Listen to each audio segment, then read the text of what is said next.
even from office and from Kenya. He's not fit to be president. He is not fit to lead this country. So tomorrow, I'm asking you guys to come out in large numbers so that we tell the world what we send him a message. Sure. I don't know. There's something on your What? Check your mic, man. but I think you've already made your sentiment. There's a problem with your audio. It's coming out. Can everyone now hear me? Yes. Mm, Yes. yes, we can hear you. Don't use the earphone. Oh, it dropped. I actually dropped him. Ustazi Hussein. Hey, yeah. Let's go. Yeah, thank you, guys. And concerning the yesterday's round table, am I audible first of all? Like mic yako iko Githurai na wewe uko Oh, okay. Now, am I audible? I think, are you on earphones or No, I'm you're on not. I'm not loudspeaker? on earphones. Yeah. Now then, get closer to your microphone. Okay, how about now? You're good, man. You're good. Okay, now this is what I have to say about the yesterday's roundtable interview of the president. And first of all, the president had no apology, and it is clear that he has no solution for this country. And I think the main issue of this country right now is corruption. Without solving corruption issue, then it means the president has no agenda for the country going forward. And I think this force of Gen Z will going to change this country. And I wish we had this Gen Z movement in 2022's election. We could have had a better choice right now. My suggestion is that I don't want to speak much. Is that we need to have this Gen Z force in 2027. We need to save this Gen Z for 2027, and the people will try to dismantle this Gen Z, and there will be an equal force to fight this Gen Z. And I want to request this movement to be intact, so that come 2027 we will have a preferred candidate or a political movement whereby we can have a government be held accountable and can work for the people. Yeah, that's my take. Thank you.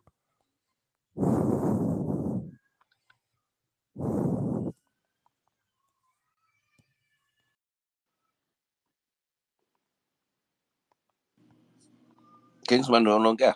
I can't hear you. Wanjiru, can you hear Kingsman?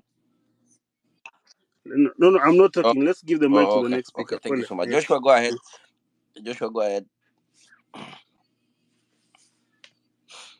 Joshua, Opio.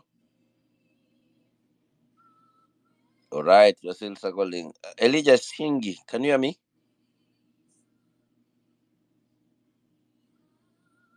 Okay. Brief scoop. VP Hillary, Salama. hi Wanjiro, hi Kingsman. Hi, how you doing?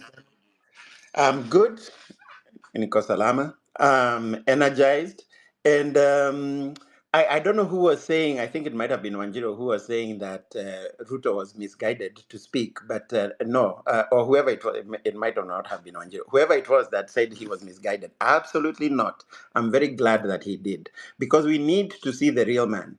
And yesterday's interview showed the real man. Kenyans need to understand who or what we are dealing with. And what we are dealing with, he showed it.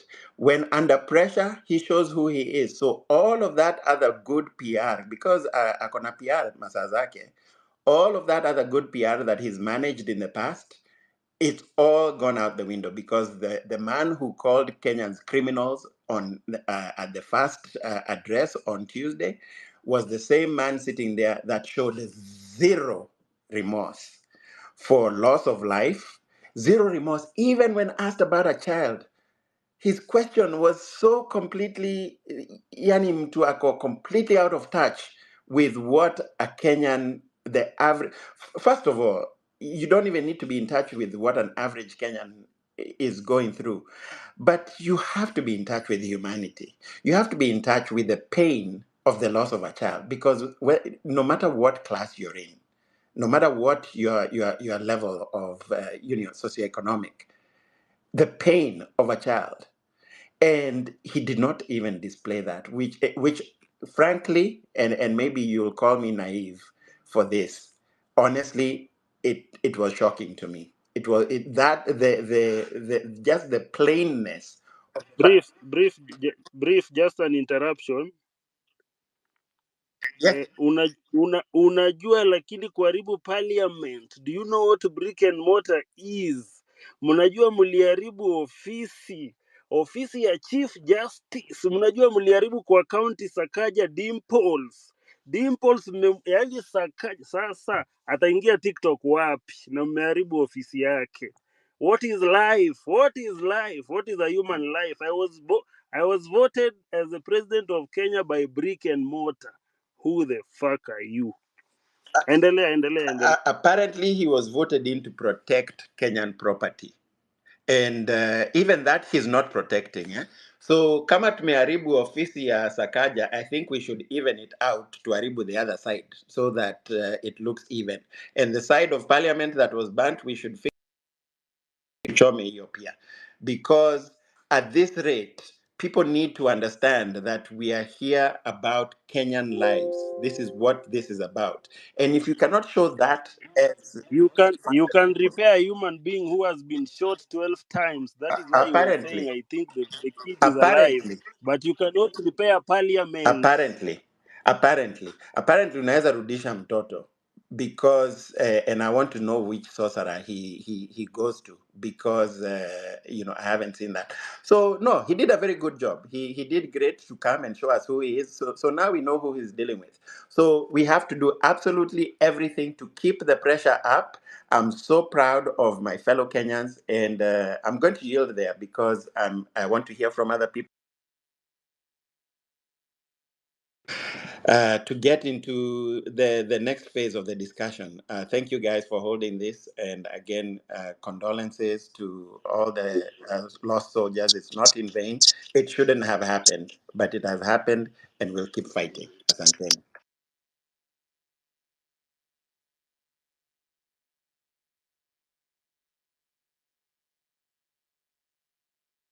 Honorable Mike, I see you're in a hurry. You want to go. I hope na wewe sio honorable hao wenye wametuharibia huku maisha na hizi jina honorable, na hakuna honorable in that. But anyway, the mic is yours. Go. Honorable Michael Kinyanzui. Yeah, good evening, everyone. I hope you hear me well.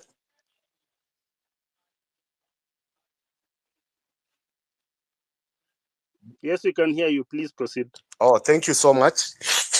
I just wanted to give everyone strength. We can do this. Don't be worried about anything. Those who are selling fear, we are not going to buy fear. We need to put the pressure up. There's nothing to fear. And I'm really happy with Kenyans. And I also want to take this time to pass my condolences to those people who have lost our dear ones, our comrades.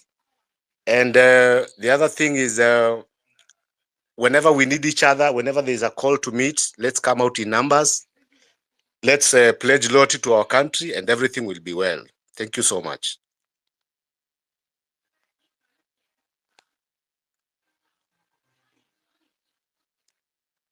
Thank you,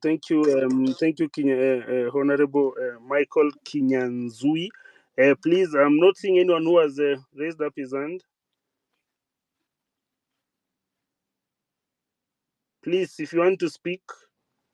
Sammy, let's go.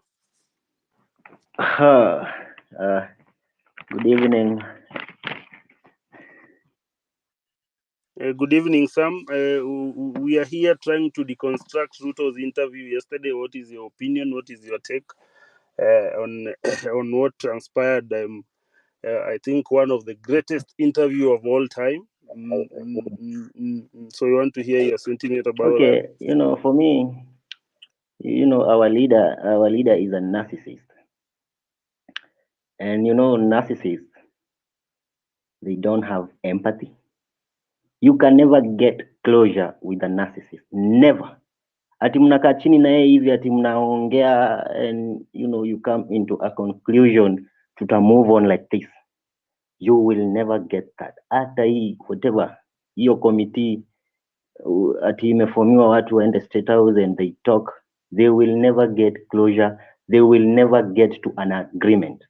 Look at it this way. Azimio and whatever the NATCO report, hata nobody knows what is in that report up to date. Because those guys, you can never have your way with these kind of people. You can never. Wao wanaamini they are they are so intelligent, they are so full of themselves. Wao wana believe like hakuna mtu mjanja hii dunia kualiko. And that's why he was saying, those MPs who voted for the bill, they stood for Kenya. Interpretation was, I am a genius and all of you are stupid. Now, kitu ingine wanakuwaga nayo, it's about revenge. The way we are humiliating him publicly, they don't take that shit lightly. No, they don't. They have to revenge. But kitu inakuwaga aje about fear these people. The only way to beat them is you ignore whatever they are. Ignore them. Ignore Kenya anasema, going for those talks. Ignore those talks. Ignore whatever he's saying. Ignore whatever he's ordering. Ukishamu-ignore anafiligi so belittled na wanachukia hiyo kitu because they belittle others.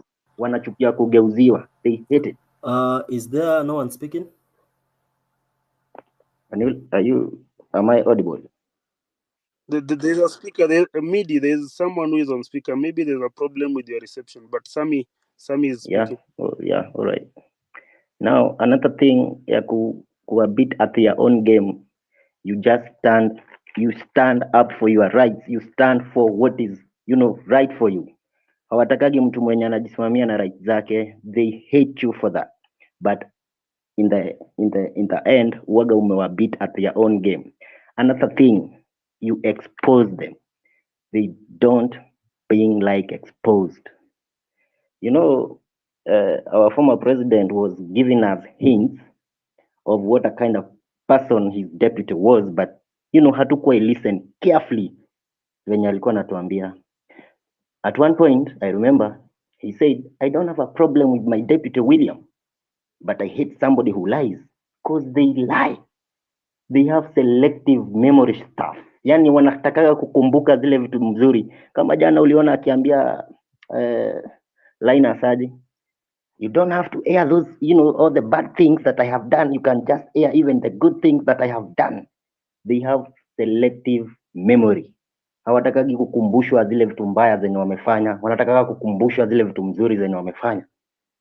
We are dealing with someone who has a narcissistic personality disorder. Na ni mbaya sana. Hakuna cure. It doesn't have any cure.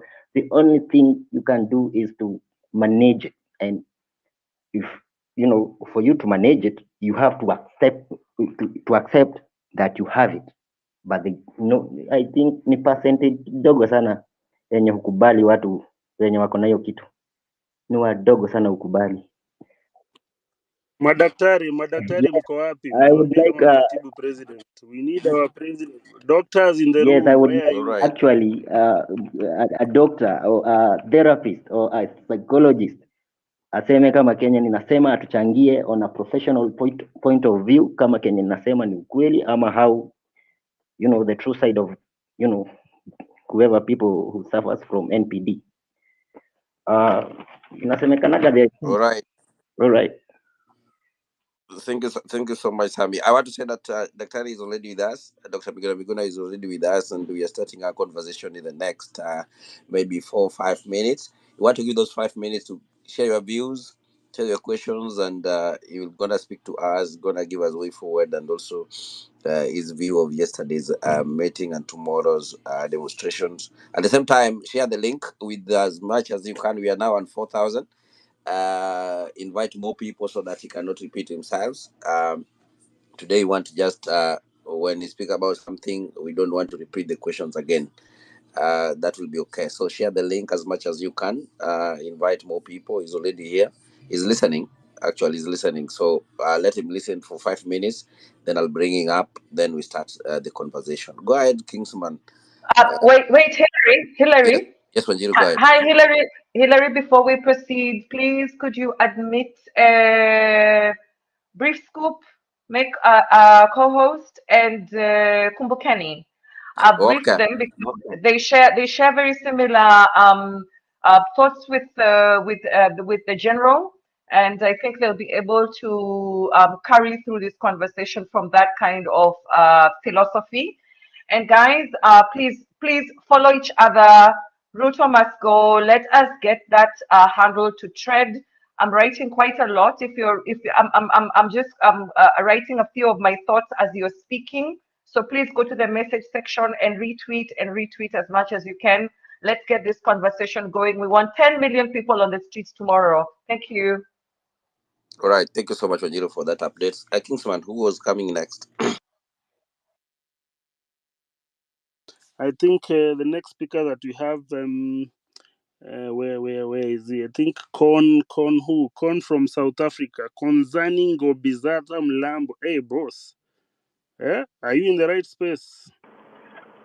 Well, I am in the right space. I'm an African.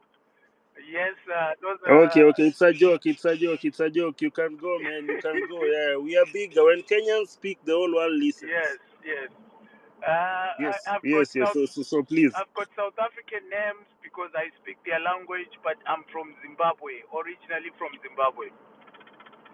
So yes, we've been following what you do, what you've been doing for a while.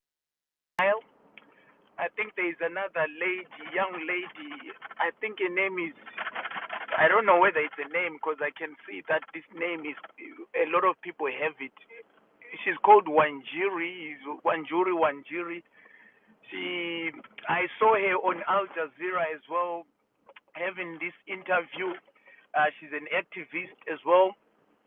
So yes, we've been following what you guys are doing, and we're inspired as Africans. And we are saying, guys, do not give up.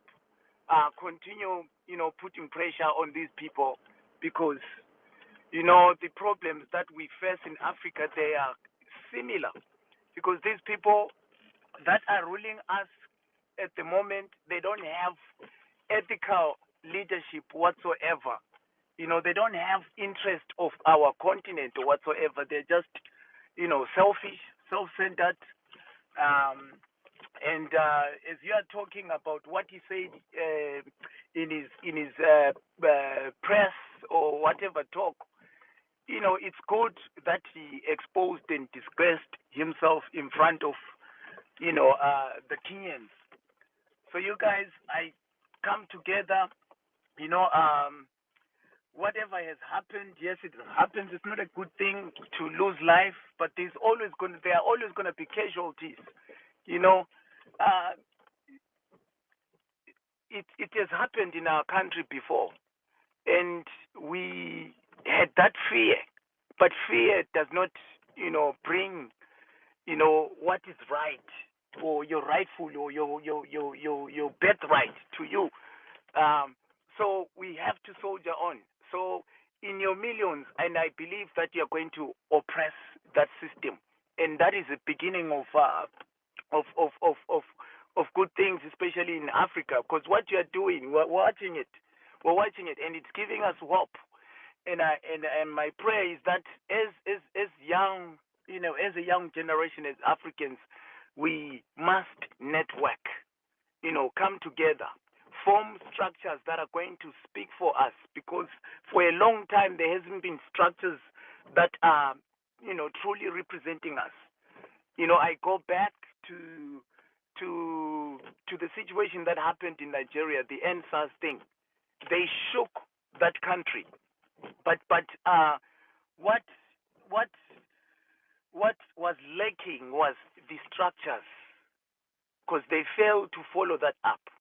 But I believe that you, as Kenyans, you are going to, follow it to the end, because this is not the first time you've done it. Like I said, I've been following this young woman. You've got structures. I continue building those institutions and continue, spreading that fearlessness, amongst Africans, because we need each other. And these people that are oppressing us, they're just a few. They're in their thousands. They're made up of these elites, the army, the police, whatever it is, their intelligence. They're just a few. But when we transform our mindsets and identify one another in our millions, we'll be able to transform, our communities and remove this system that they've been using for donkey years. Because Africa deserves the best. We've got resources, we've got everything that can look after us. So why are we continuing to allow these people, oppressing us? And what we need to understand as well is these people has been sucking on the breast of corruption for a long time. So for them to give us our continent back just like that, it will take bravery. It will take, us doing practical things, not just being theorists, but doing practical things. And you guys have shown it, and it's gonna work. So, thanks a million, beautiful people. If there's any way we can support you, please maybe give us links or whatsoever, because what you have started, it also requires, a lot of resources. And if I know there are leaders amongst you, if there's anything that you require from us, we will help in any way we can. In terms of money, I think it will help you as you continue to pursue your freedom. And that freedom, I believe that it will be freedom for all Africans, because we want to do the same thing. So thanks a million, beautiful people. God bless you. We are watching. Thank you. Thank you so much. Thank you so much. Thank you so much for your contribution, and we appreciate it. Now, yep, we are starting our conversation. I think our 5 minutes is it's gone. You guys allow me again. I know many people are requesting. I have more than 100 again.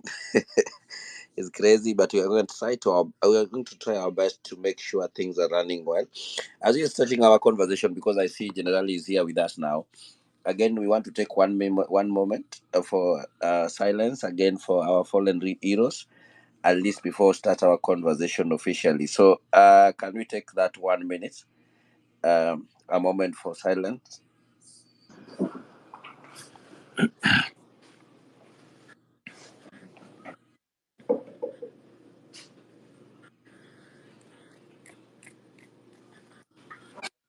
All right.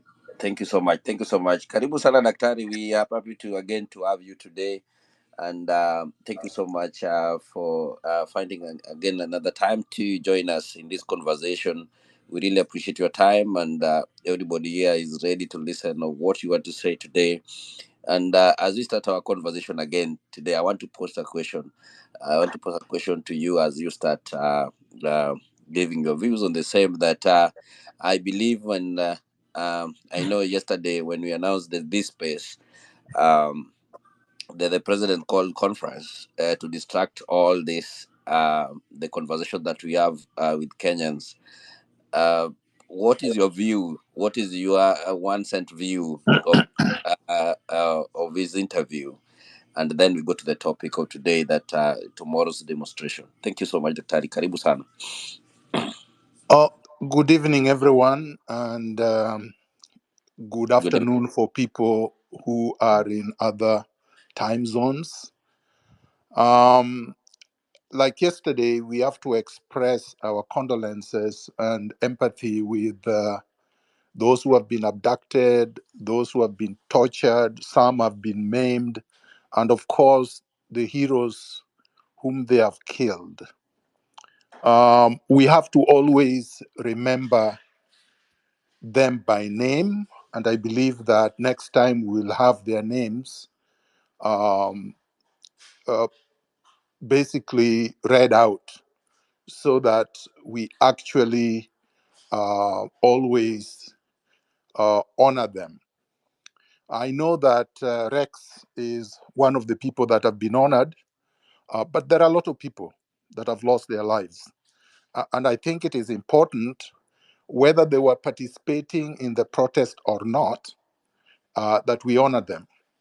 The little boy who was shot, uh, Daktari, maybe just an interruption. There's a few names that we have. I can read them out, yeah, and then go you ahead. proceed.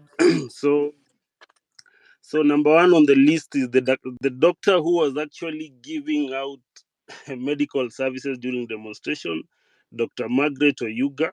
May her soul rest in peace. We have Rex Kanyeki Masai. May his soul rest in peace. We have Frank Okot, another legion. We have Nick Adams, another martyr. We have Eric Njeru, another hero. We have David Chege, Ian Kea, Belinda Chieng, Edwin Otieno, Eric Otieno, Eric Shieni, Bisley Kamau, Erickson Mutisia, Credo Oyaro, 17 years old, Emmanuel Tata, and then Ibrahim Kamau Wanjiko. This was a list that was out before the young boy was shot. Is it 8 times or 12 times?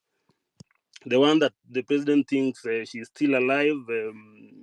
She's in school. I guess today she went to school, and tomorrow she'll also join us in the maandamano in Nairobi and the various sides parts of the country. So, Daktari, So continue. Thank you for the thank list. you, Kinsman. Let me start by saying we should stop calling Ruto president. Part of the struggle is the use of language.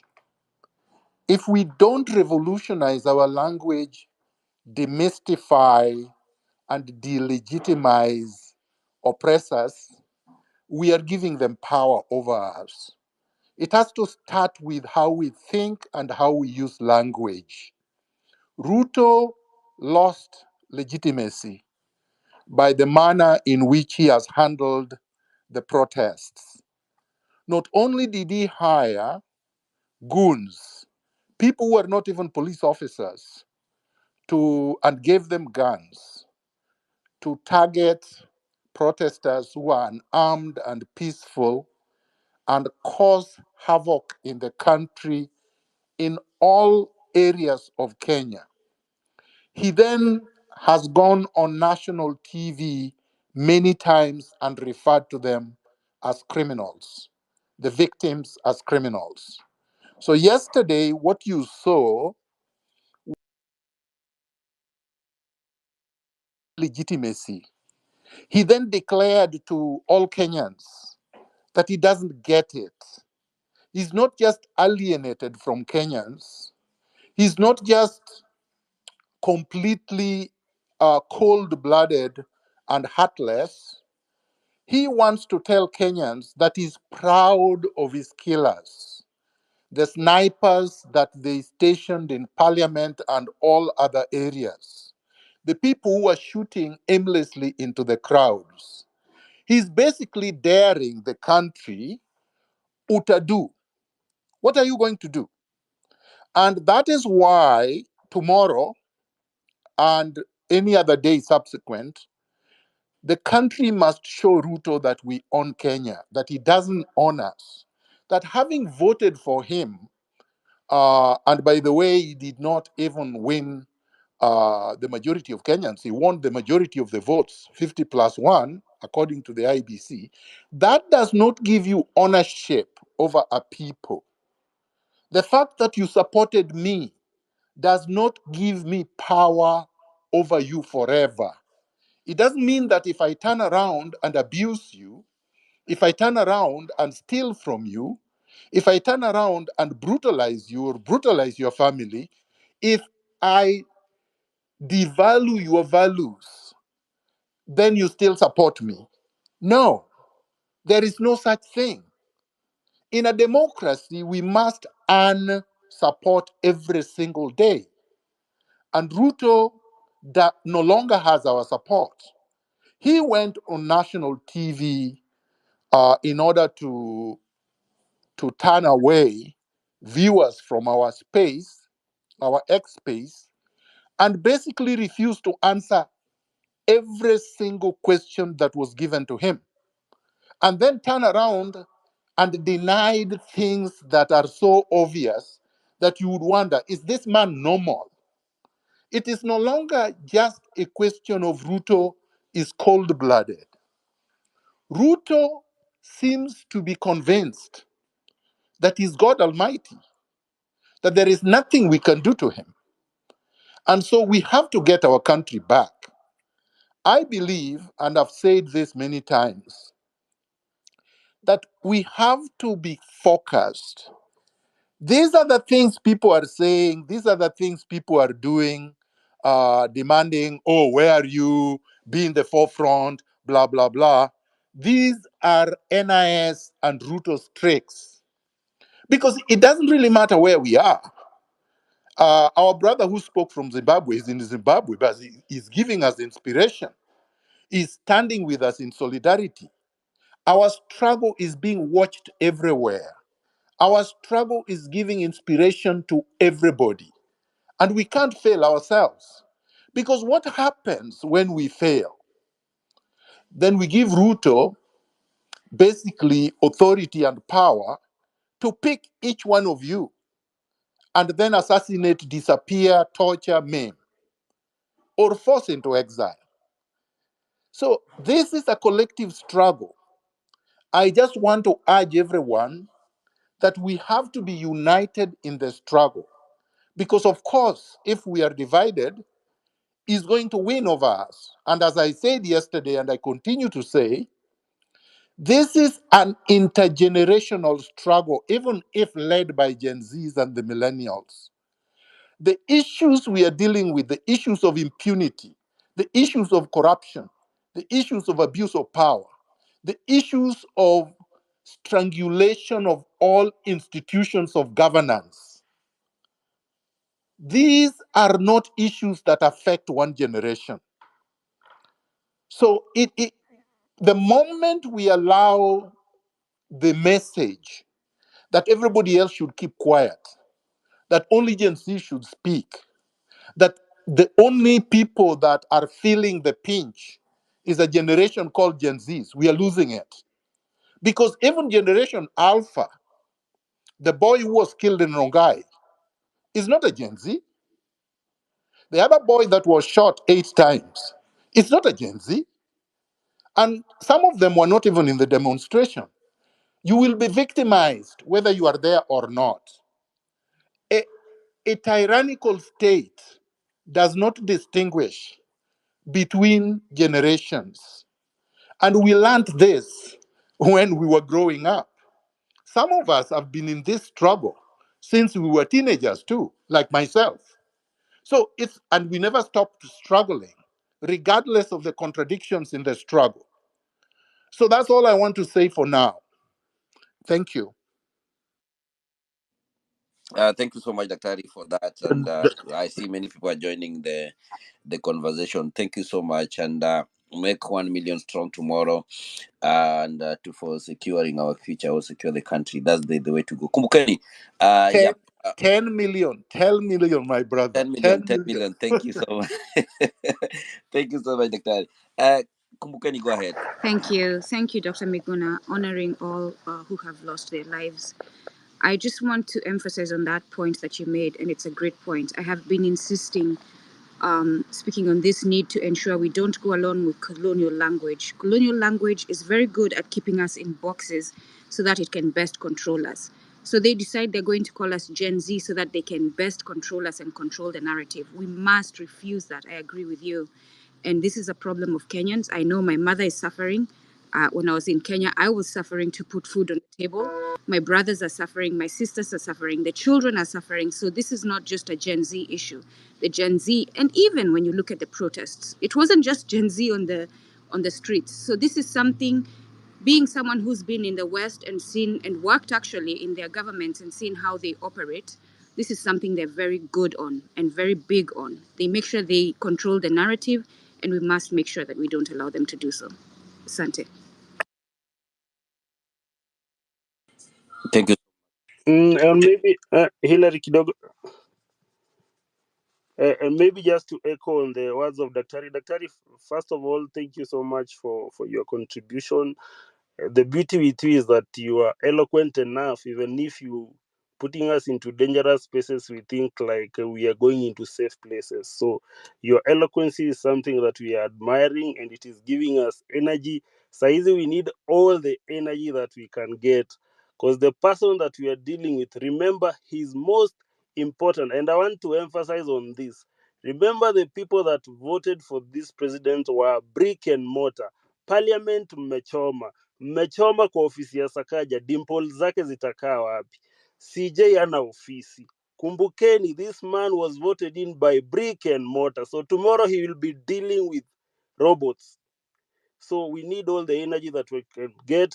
Daktari, thank you. Kesho tunatokea. All of us will be there in numbers, 10 million strong. 10 million. Our strength is on the numbers. Our strength is on the disorganization. That is the biggest organization in Africa. Thank you for the brothers that are supporting us from diaspora, from other parts of the continent. Thank you so much. And everyone, please keep the hashtag going. Keep it alive. Like if you can, let's follow each other pale pia kwa nini. And there's a post I've put for Latif. Please retweet, like it, so that even when such kind of people get an opportunity to speak to Kenyans, they feel that we are behind them. Ruto should be feeling alone. We need to seclude this person. We need to put him in a corner and put him there forever and ever as Iwai Toka. We are tired. We are tired, man. So next speaker, Thank you. please. Brief, go ahead. Brief, go ahead. Maja, see you. Everybody. Yep. We have a lot of requests, guys. So yeah, go ahead, brief. Asante sana. Yes, yes, I want to reiterate that point about us creating and sticking to our own narratives, using our own language. We are Africans, we are Kenyans. Let's continue to perpetuate our narratives. Let's go back to our roots in search of everything, including the solutions. Daktari, I love the fact that you point out correctly, very accurately, that this is not a new fight. We have been fighting this fight because, in reality, our economy, our systems of government have never worked for us. They've never worked for us Kenyans. We were bequeathed colonial systems that were meant to work for the colonizer. And the only thing that the colonizer did is turn it over to the African elites, Mzungus in black skin, to be the guardians of the spoils of colonialism. I'll just go real quick into Machiavelli's four-point blueprint of how you demoralize and conquer and colonize a people. It's a very thin book, by the way, The Prince by Machiavelli. It's a very thin book. Everybody in here should read it because it shows you who we are dealing with in the form of Ruto. So in the blueprint, it has 4 stages. The first one is you go in with your armies and administrators, and you demoralize the population by violence and aggression. The second stage is you create an elite class. You show them that if they are brutal, if they speak English like you or whatever language like you, and they behave like you, they too can get a taste of the privilege. The third one is 1960s, 1956 Ghana, 1963 Kenya, where you hand over political control to the elite class. And the fourth stage is the most lucrative because after they withdraw their security forces and their administrators, now all they do is collect on the spoils of colonialism using the elite class that they put in place. And that's what we have. We have an elite class that are the custodians, the guardians of colonialism. So Ruto just happens to be the very unfortunate one who is sitting being the custodian. He had a choice. He had a choice not to be the custodian, and we are giving him that choice today. As Kenyans, we are saying, are you going to serve us, or are you going to continue to serve the neoliberal colonialist policies that you have been bequeathed? And again, this is not new. It's been since independence, or so-called independence, quote unquote, because we've never been independent. We are still under colonialism. We are the fourth stage of colonialism. We are not even in neo-colonialism yet. Maybe if we beat this economic colonialism, maybe they will introduce a new colonialism that we can at that point call neo-colonialism. But at this point, we are still in colonialism. So, and Kenyans are very hungry because we've got a glimpse of what it might look like if we actually had a leader who had our interests. I think we all agree, or most of us Kenyans agree, that the Kibaki presidency showed us that we had the capacity to govern ourselves, to govern for Kenya, by Kenyans, with the interests of Kenyans. The fact that within one term, and you can correct me if I'm wrong, within the first term, Kenya was living within our means, living off the proceeds of our taxation, and we were getting services for the taxation. By the way, we must resist Western narratives that try to paint this as purely, quite simply, they reduce it to an anti-tax movement. We are not an anti-tax movement. What we are is an anti-imperialist, anti-neoliberal movement. We are protesting against regressive taxation. What we want is progressive taxation, where the people at the bottom of the economic ladder are not being overly burdened. They are not being overburdened with the burden of taxation. We ensure that the people at the bottom of the economic ladder are looked after, that corporations, especially foreign corporations, especially international organizations, now wamejaa Kenya. Kenya is now the #1 destination of venture capital. And every single venture capitalist firm in Kenya is run by Wazungus, by foreigners, by Americans. They are coming, they are getting the funds. These funds look like they are coming to Kenyans. These same venture capitalists, they are coming, they are stealing the idea of Kenyans.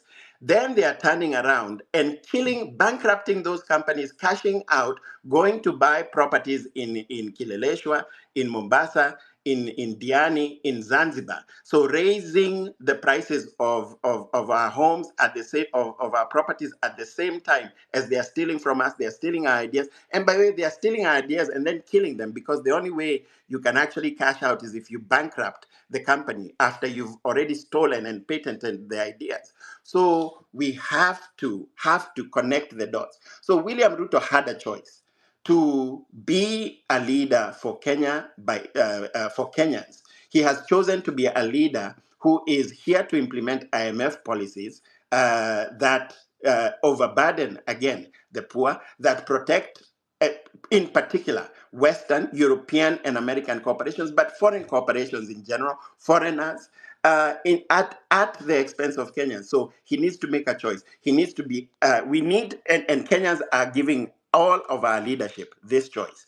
You need to be more afraid of us, and you need to show us that you're more afraid of us, because you need to recognize either ni sisi tumekuweka hapo, we've put you into power, ama ni brick and mortar ambayo imekuweka hapo. If you believe it's brick and mortar, fine, continue serving brick and mortar and serving the interests of the IMF and the World Bank and of BlackRock.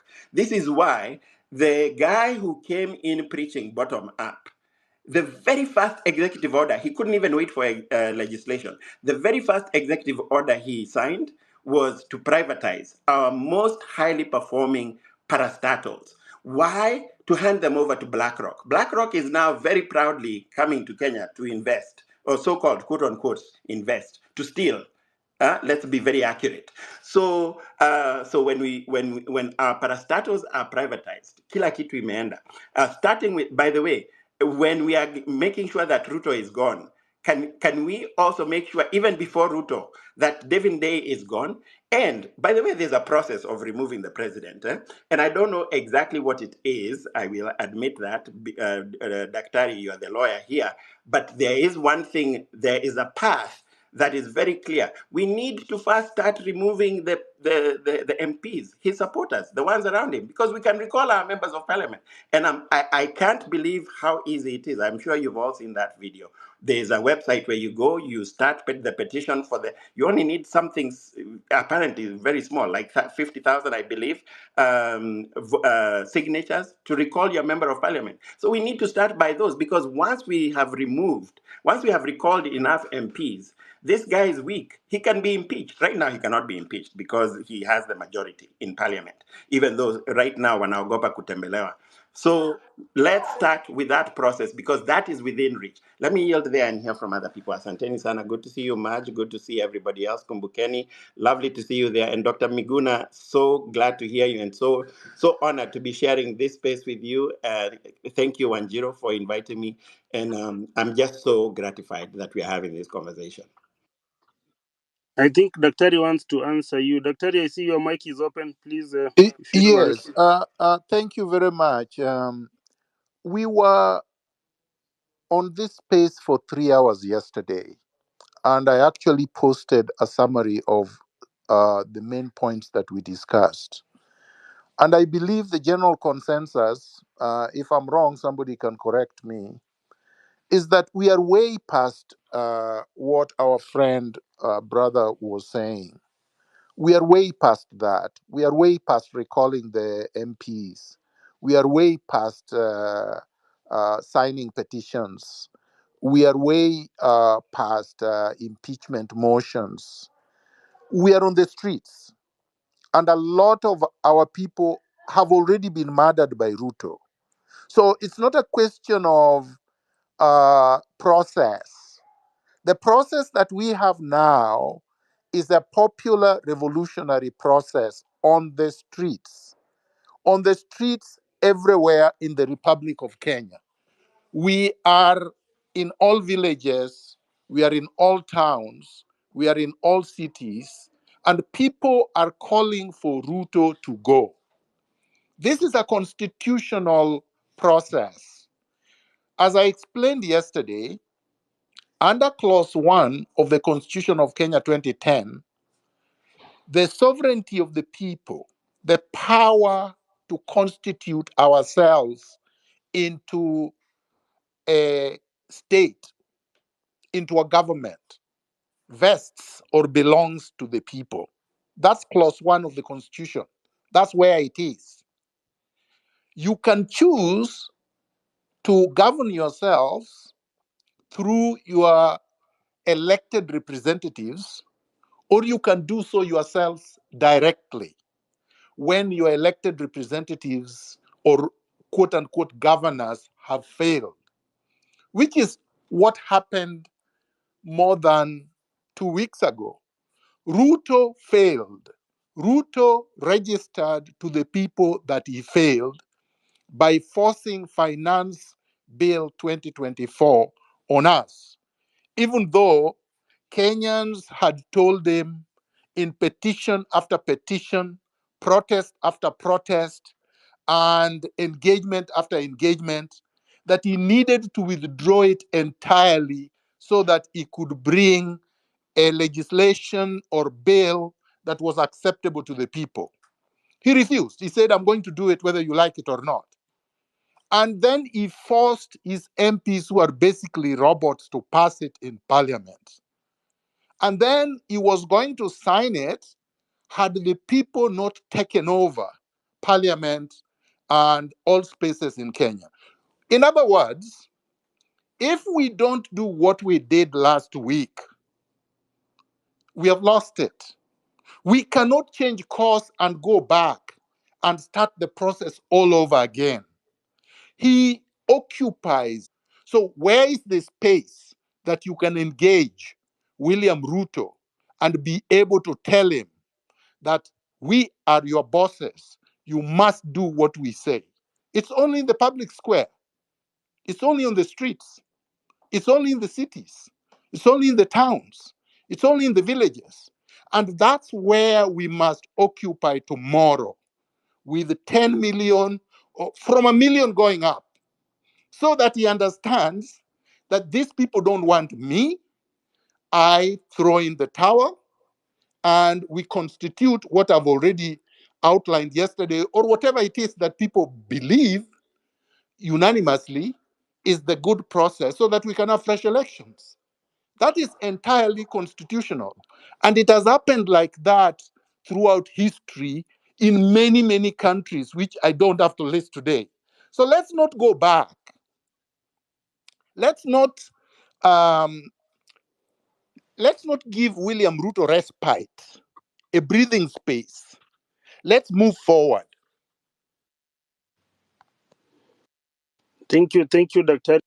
for that. Before the next speaker comes in, I want to read for you a poem from Martin Luther King. Nathan Nimola, born in 1892 up to 1892, and then he died in 1984. He said, first they came for the communist, and I did not speak out because I was not a communist. Then they came for the socialist, and I did not speak out because I was not a socialist. Then they came for the trade unionist, and I did not speak out because I was not a trade unionist. Then they came for the Jews, and I did not speak out because I was not a Jew. Then they came for me, and there was no one left to speak for me. So next speaker, please. Hello, guys. If can be allowed to speak something. First, I have to say You need condolences to wait. Okay. Binadam, we don't work here that way. You carry up your hand because all these people will start to open the mic. Then how it will be. So it is important when we see your hands up. That is very key. Maj, but Binadam, go ahead before Maj, and then Tomboy. Okay, thank you. Yeah. No, Binadam, wait. Tomboya was ahead of you. Please, just be patient. Raise your hand, and then you'll be given the mic. Let's be orderly, please. Table manners. So Tomboya, yes. Hello, Kenyans. Good evening, and thank you for giving me this opportunity. I really wanted to reiterate on the point that the five-star general, Dr. Miguna Miguna, has explained, but now I'll be very brief. We should be very specific, as he has always said. Let us know what we want and go for it. We are actually past anything constitutional and legal process. Let us know that anything that requires to go back to consider a procedure of constitutionalism is not for us right now. Let us be on the street and let us go by Ruto must go now. Ruto must go, Ruto must go, Ruto must go. After having that as a word, then let us go by action. Let us occupy the streets. By this time, we should not necessarily be reminding us many things, the negatives and any other thing. We should now be talking about which strategies are we employing on the streets. If we say we remove the picture of Ruto on our businesses, let that be the strategy. If we say we occupy the specific office, let that be the strategy. Let us go by action, because this action is what will make him come out. Going by saying that we must recall MPs first before Ruto has gone, that one will just continue taking us into circles. Let us focus on Ruto. As the five-star general said, let us avoid Weston. Let us avoid his businesses. Let us be specific, and we are going to achieve it. This is a spirit that is now running with us. It is a spirit. Let us go by this spirit. Thank you. I don't want to say much. Thank you. Thank you. And for the next speaker who is coming in, please, if you voted in Ruto as your president, remember and don't forget that first of all of you guys who are in here, you are criminals. You never voted for him. What voted for him is the 2.6 billion worth of properties that you've spoiled. Brick and mortar made our president the man he is today. So please, Bin Adam, go. Okay, thank you so much. And I would like to start by condolences to all the fallen heroes. We're still together in love and in spirit. What I would like to say here is, after watching the interview, you could clearly see that this guy is still a liar and a person who don't want to admit to the mistakes. He doesn't have the empathy. He doesn't feel how it feels to lose someone you know, someone close to you.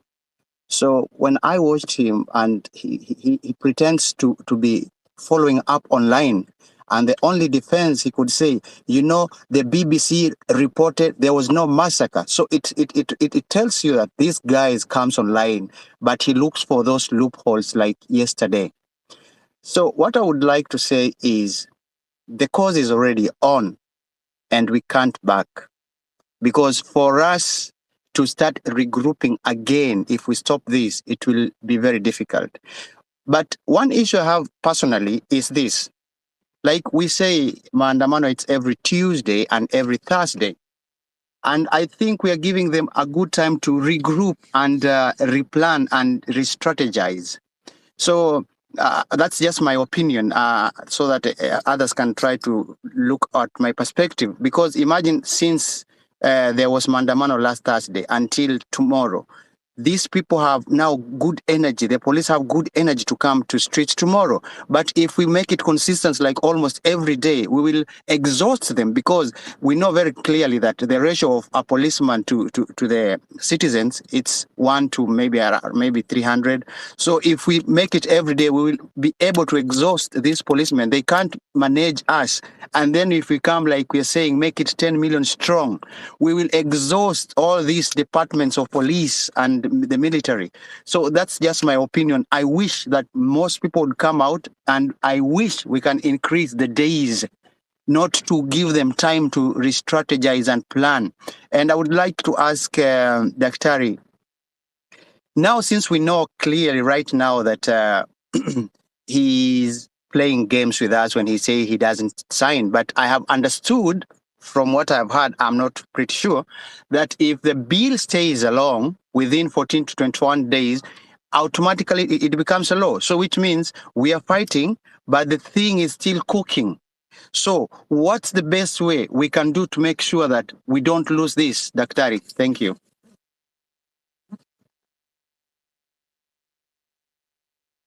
Daktari, the mic is yours. Yeah, thank you very much. So the short answer is yes, within 14 days, the bill is automatically law. So basically, Ruto has done nothing. There is no withdrawal of the bill. It will automatically become law, even if he doesn't sign it. That is why I was saying people who are saying Ruto has conceded are completely wrong. He waited until this time because he knows that if he doesn't sign it within 14 days, it will be law. And he's already signed the appropriation bill 2024, which means that he is spending just as much as he was before. He said that he was going to deal, like yesterday, he was asked about the offices, the illegal offices of the first ladies and the second and third ladies. And he said he was going to not fund them. But in the appropriation bill that he signed, he allocated over 557 million to these officers. They're already receiving money as he was speaking. So he knew he was lying. Don't believe anything Ruto says. Don't believe anything his office says. Don't believe anything any of his cronies say. They are all just lying, and he's buying.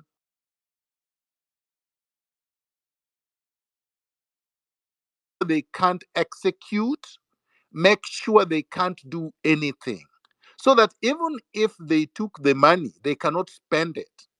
Right now, if they cannot leave State House, they can't go to the 7-star hotels, they can't fly out of the country, they can't go to their mistresses, they can't enjoy the money. So eventually, they will just have to go. And if we are 1 million to 10 million strong, we can occupy everywhere, including where he is. And he would have to take that helicopter to Congo or to any other country that he deems he can seek exile in. But Ruto should have no free space to move, and his regime. Those who are thinking that this is something to be given to Rigiji should be reminded that Ruto must go includes the entire regime. Those who are saying the military will take power do not understand the mentality or orientation of the military. The military does not fire at citizens. They join citizens when citizens occupy all public spaces. That is recorded in history. They are not like the zombies that are called police, who shoot because many of them do not even know how to write their names. And I am not saying this lightly because you have seen the robotic nature with which the police shot everyone who was not even threatening them. So let's focus on Ruto and his regime. The gentleman called Mboya said, let's not be legal or constitutional. I have emphasized clause 1 of the Constitution is part of the Constitution. When you are occupying public spaces and saying Ruto must go, that is a constitutional exercise. When you are removing Ruto through clause 1, you are acting within the Constitution. There is nothing outside the Constitution. You don't need anything else. Anybody who is referring to a secondary legislation or some kind of act of parliament does not understand how law and constitution works. The constitution is the supreme law. Any law that contradicts it is null and void. So any law that purports to claw back on our sovereignty is deemed null and void. Thank you. Thank you, Daktari, for those sentiments. I think now we are clear. Everyone has understood the mission. We only have one assignment tomorrow is to occupy, occupy, occupy. Carry your bottle of Kins, water, carry your flowers for commemoration of the heroes that we've lost. Be in public spaces, occupy, occupy. Let's all be on the streets. We'll march on peacefully and until Ruto must go is achieved. So the next speaker, please. can I just ask a quick I think follow-up question, Kinsman? Kumbukeni, you are. I have Just a seen quick. you. I I've think seen you, but I think you there is have a a lady who, network problem. Yeah? my friend, there is a lady who wants to ask a follow-up question. Maybe if you don't mind, you could allow her to ask. Yes, What's her please. name, please, Daktari? It's Nduku Kumbukeni.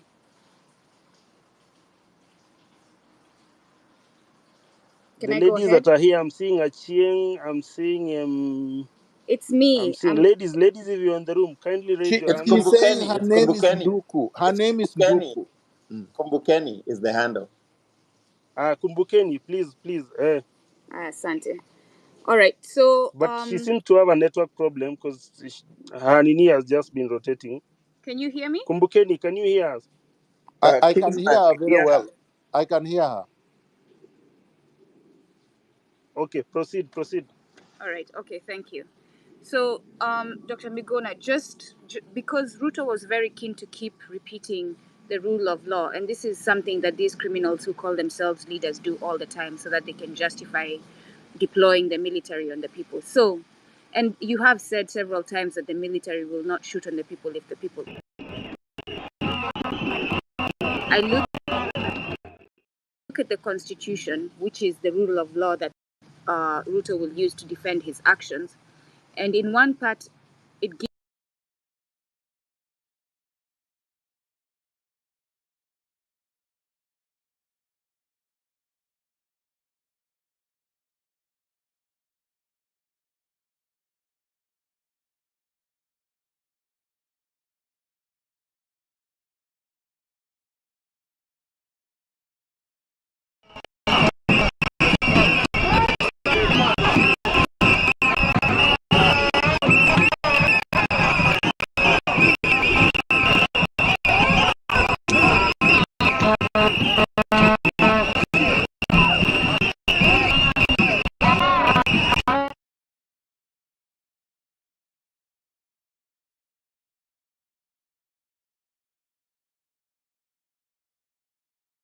the person they have delegated power to for permission,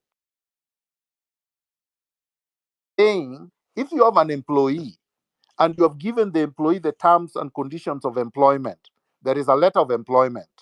They are not supposed to be insubordinative to you. They are not supposed to steal from you. They are supposed to be answerable to you when they have done something and you want to call them to account.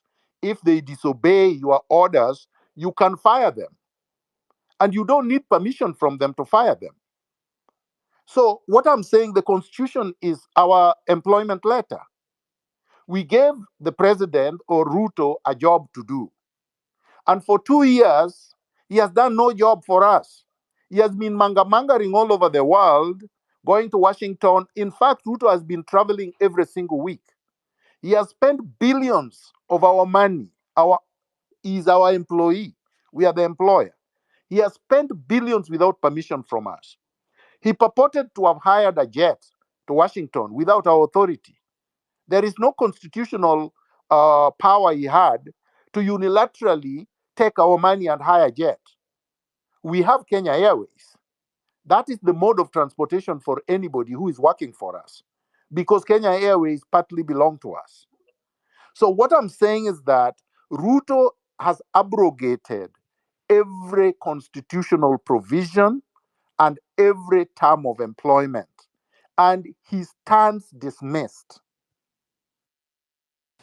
Would it, a quick one, sorry, Kinsman and Hillary, would it No, then but be, I think going back and forth is not useful. Once no, I've no, no, answered your question, I think we should move on. you have Yeah. answered it, but I was going to ask as a follow-up of that, would it then be a wise choice for us to put together an indictment that lists everything that you did, so that we're not just talking about it in rooms, but we actually have a document that is saying this is why we're calling you out? When Ruto was disobeying us, he did not come with a list. And when he was disobeying us, he already knew the terms of engagement. He knew that we did not need permission from him. We don't need a list to indict Ruto.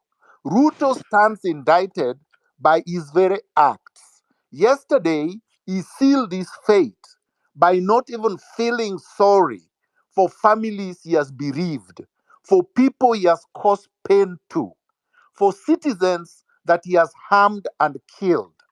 And as far as I'm concerned, and many Kenyans have said this, Ruto is out of touch. Ruto is a cold blooded murderer, and such people should be punished and not rewarded. Any day Ruto spends in State House is a day too much. Thank you so much, Daktari. Man, people are keeping dropping. I don't know what is the problem. Check your network.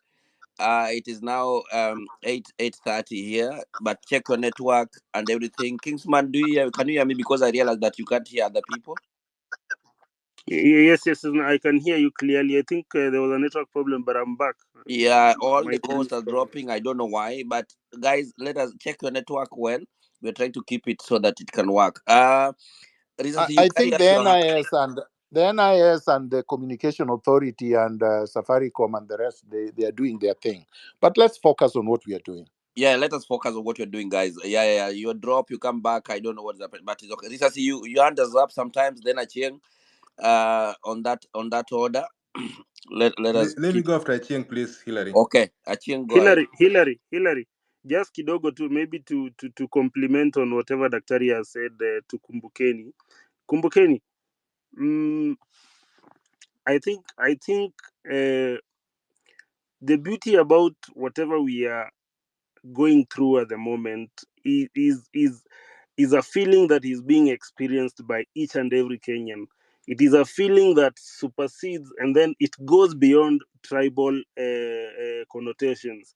So that is even why they are having a problem on how they are going to approach this, because now the person they used to vilify all the time is Raila. Raila is not on the scene. It used to be a tribal thing, so the tribes are not here. These are feeling of whereby Punda imechoka. Punda imechoka since 1964, but today Punda iko like, I don't give an F whether I'm a Masai, a Kikuyu, a Kalenjin. I've realized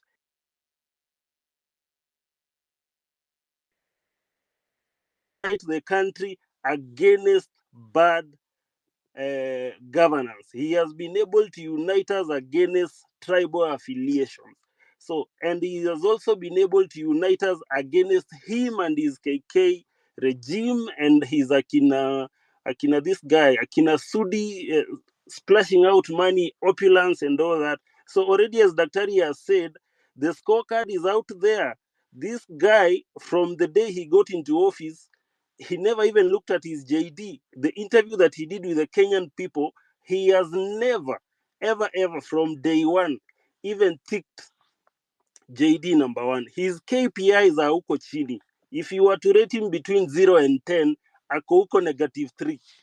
So there is, you see, and then there is, unajua kuna ule mtu unaambiwa utetee, unasema hata mimi simjui. This guy is at a position where it is so difficult for him to come and convince the Kenyan people that there is anything else he can do, especially the fact that he was not remorseful yesterday. I think that was the nail on the coffin. All right, Kingsman, thank you so much. Check your network always. People keep dropping. Getting a lot of messages. I don't know why, but check your network. And we have said that NIS and also the Safaricom is doing their things, but we are trying our best to make sure that the space run and very active. And let us be focused. 10 million people strong on the street in the morning. That's what we're saying. It is now 8:30, and that's where we are focused on. To see our people on the ground, to see we on going on the ground in the morning, and that's the way to go. Achieng, go ahead, then Risasi, then Maj, you say hi. Good evening, guys, and thank you, Hilary, Dr. Miguna, for this platform. My senior Machieng and Council and Kingsman ameongea nikasikia ni kama tayari I'm already getting angry again after the interview that Ruto put out yesterday, but we're going to be focused, 10 million strong. I'm just here to reiterate what Senior Counsel Dr. Miguna said when he says that we are beyond the point of talking to the government. And when he says that what we are doing is constitutionally right, I think let me just shed some background on maybe where he's coming from. So, legally speaking, when a legal document is drafted, you have to look at the spirit behind that document. You know that law is an evolving creature, so you need to look at the spirit behind that document. And when the Constitution was being drafted, Article 1 actually just says the people may exercise their sovereign power either directly or through their democratically elected representatives. Guys, I need us to understand that we elected these people democratically to air our voices and concerns. But at the same thing that I'm saying, the spirit of the document, if you look at the finance bill, the spirit behind it was not the one to tetea for the common mwananchi. This was the spirit behind it was the one for the IMF, the people who have their interests, and the tumbocrats themselves. So when the constitution was being drafted, they know this power is ours. They know the wananchi, the supreme. They know that we are the ones who elect people into power. So do not fear. Do not fear. The constitution envisages all these scenarios. We are not out of order. We are still within the rule of law. And if at all anything, we are using the utmost Article 1. There's a reason why it's Article 1 of our Constitution, because it's supreme. So let's not fear. 10 million strong tomorrow. Let's just come out and defend each other. We fight for our rights. That's all I have to say for today. Thank you so much, Achieng. God bless you. Thank you so much. Yep. Mobilize people. Tell them we're alive at the moment with Generali Mwenyewe at the moment. We are sharing the hashtag Ruto must go, make 10 million strong and secure our future and our country. Risasi, go ahead. Thank you, Hilary. I think let me start by just reiterating what Dr. said yesterday. One of the things that came up was we are not going to get any kind of justice without removing Ruto in power. If Ruto is still in power, you will never get justice. And he gave so many examples yesterday. Two, protest works. So in that spirit, we should get out there and remove this guy. We didn't stop him from posting on the financial bill by going to the court or even through constitution. We did that by going to the streets, and the evidence is there. If we are not sure of who we are dealing with, Ruto is a textbook definition of a dictator.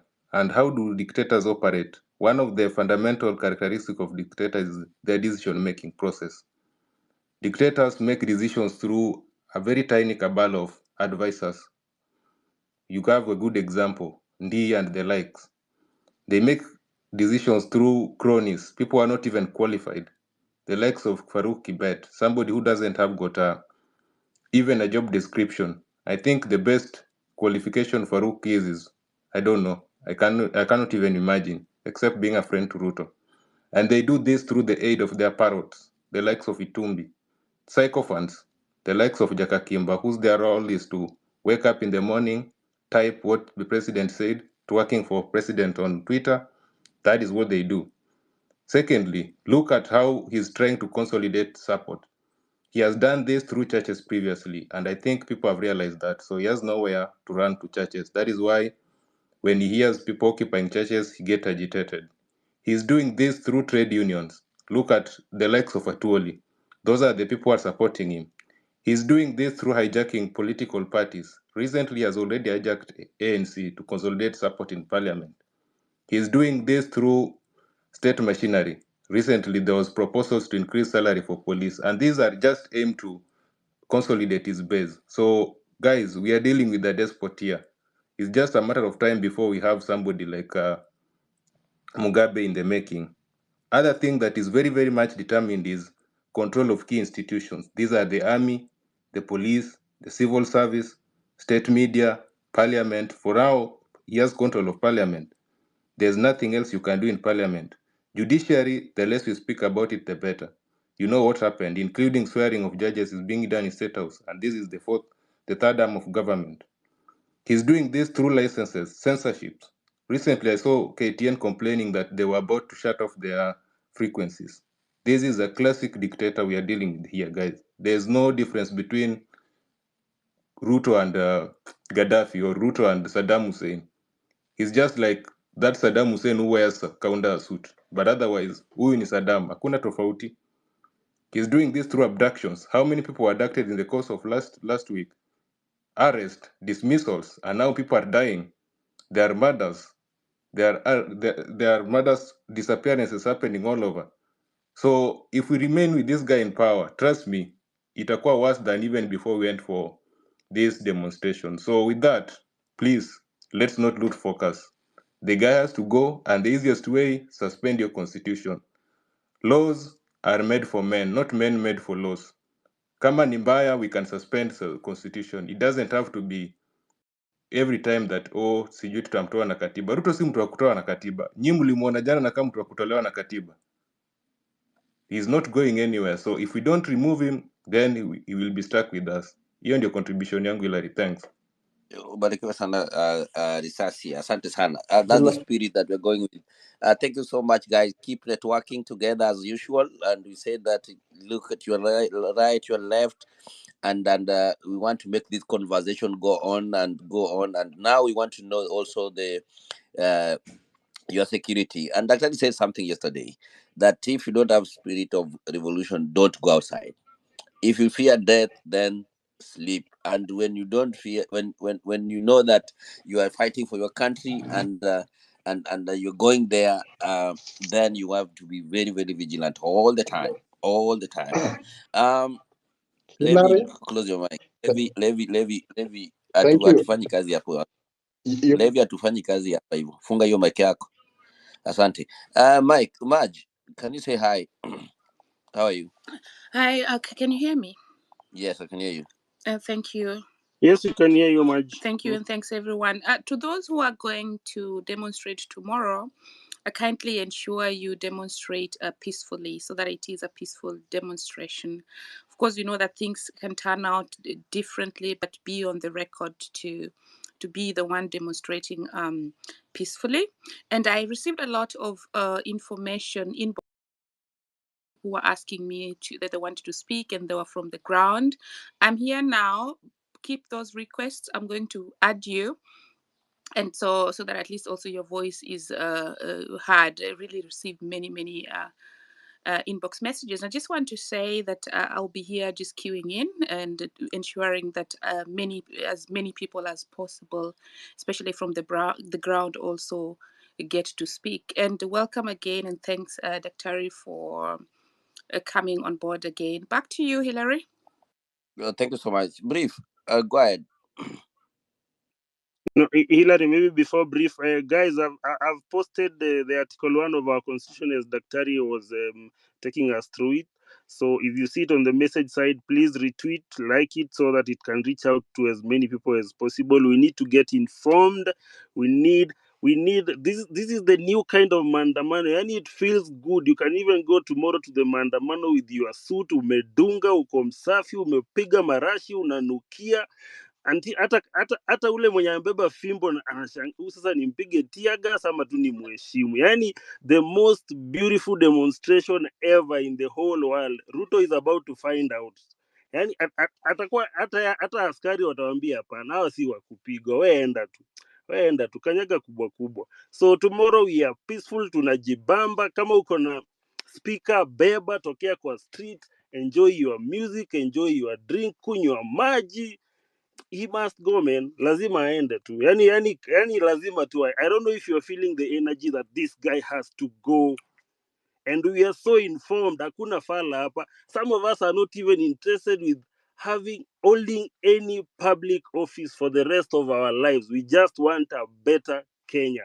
We do not want a country of chieftains. Sijui, it's like that person who always wants to call you out for a drink and then he and buy. He's buying every time. But when you ask him, bro, what do you do for a living? He doesn't tell you. So that is the kind of president that we have. Anataka tu kutubaia. Hapana, tunataka kila Mkenya aweze kujibaia drink. Wale wenye wakunywi wajibaie chai. Wenye maandamano is peaceful. We are not touching his brick and mortars. Hizo ajieke, apeleke Sugoi, wakakae huko na familia yake. Juu hakuna kitu inawafurahisha kama kuown buildings, kuown mavitu. Unajua mavitu tu. I think that is their goal in life. So achia Sakaja na dimple zake, mtu asiguze City Hall. Don't touch anything. Just be on the streets. Let's be there. All of us, as Daktari has said, 10 million strong. Daktari, go ahead. I can see Yeah, your mic. yes. Yes. Thank you very much. I wanted to say my intelligence actually tells me that City Hall was not banned by protesters. It was banned by Sakaja himself, so that Ruto could use it as the excuse to give that protesters banned it. And many places that banned, it is the tear gas that exploded, just like it burnt the police officer's hands, the one who lost both hands, the same way that it would burn anything that is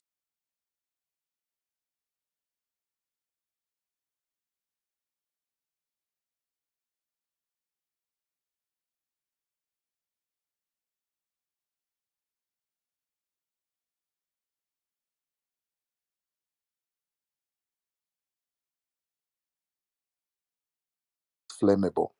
So we cannot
Oh,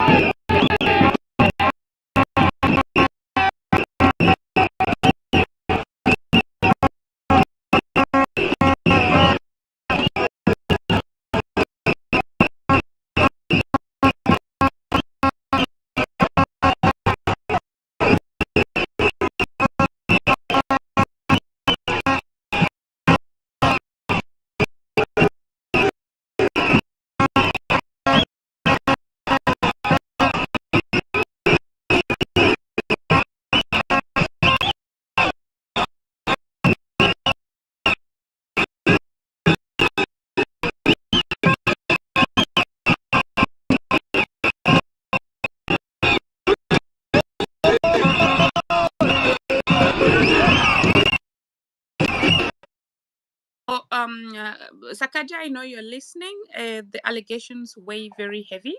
So, because this is what is going to also make other demonstrators get killed. And afterwards, when we're asking for explanation, because I heard the word accountability being used. I don't know how people thought out, the idea or the fantasy of accounting for somebody who's died. They've died, they're not coming back again. But that needs clarification, Governor Sakadia, if you're listening, because that should not be the case. I think brief scoop was next. Over to you, brief scoop. Asante Maj, and just want to reiterate, yes, Constitution is a document, and while, yes, this process is within the Constitution, to Risasi's point, and to, I believe it was Achieng earlier, these documents are meant to serve us. We are not meant to serve them. And I want to ask Daktari to that point. Should we already be thinking about the future? What comes after? What comes after this? Because I do believe that this is a foregone conclusion that Kenyans are coming out. We'll keep this up. We have to keep this up because actually, at this point we have no choice. We started this fight, and quite frankly, we don't have a choice. Retreat is not an option. So, should we? Is it too soon? Is it too early? Can we be discussing simultaneously what comes next? And to that point, does this constitution serve us sufficiently? There are components that do, but does it do so sufficiently? I think you want to already answer, so I'll use there. So, brief scoop, let me answer you quickly. I want you to go to my Twitter handle and read the document of yesterday. Please read it completely up to the end. And then digest it because your answer is there. Thank you. Thank you so much, Daktari. Check what Daktari is posting and check all the things he's trying to answer some other things on our Twitter handle. So you can get more answers on the same. I actually posted it more than 3 hours ago. All right. Needy Joe, I see your hand. Then Joe Karani, then Mwangi, then Levy. That way. Yes, thank you for the platform. And asante sana Prof kwa kuwa available to give us guidance.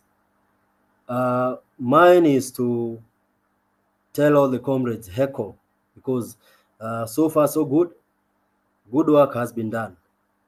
So I want to say this. So far we've seen these guys trying to do this thing we call divide and rule. And I'd like to urge each and every one of us who's listening here that don't be misguided, don't be intimidated, be fearless. This is a good cause and we are fighting for our country. Again, we should continue pressing the hashtag Ruto must go. And he must go with his regime in its entirety. Again, we must also continue to press on the issue of the IEBC. As we go to the streets tomorrow, let's all come out in large numbers because I am sure wherever we're headed is the right direction. We need to come out because we need to show this thing is serious than it was last week. Finally, I'd like to say this. Everything that we are doing is because of our country.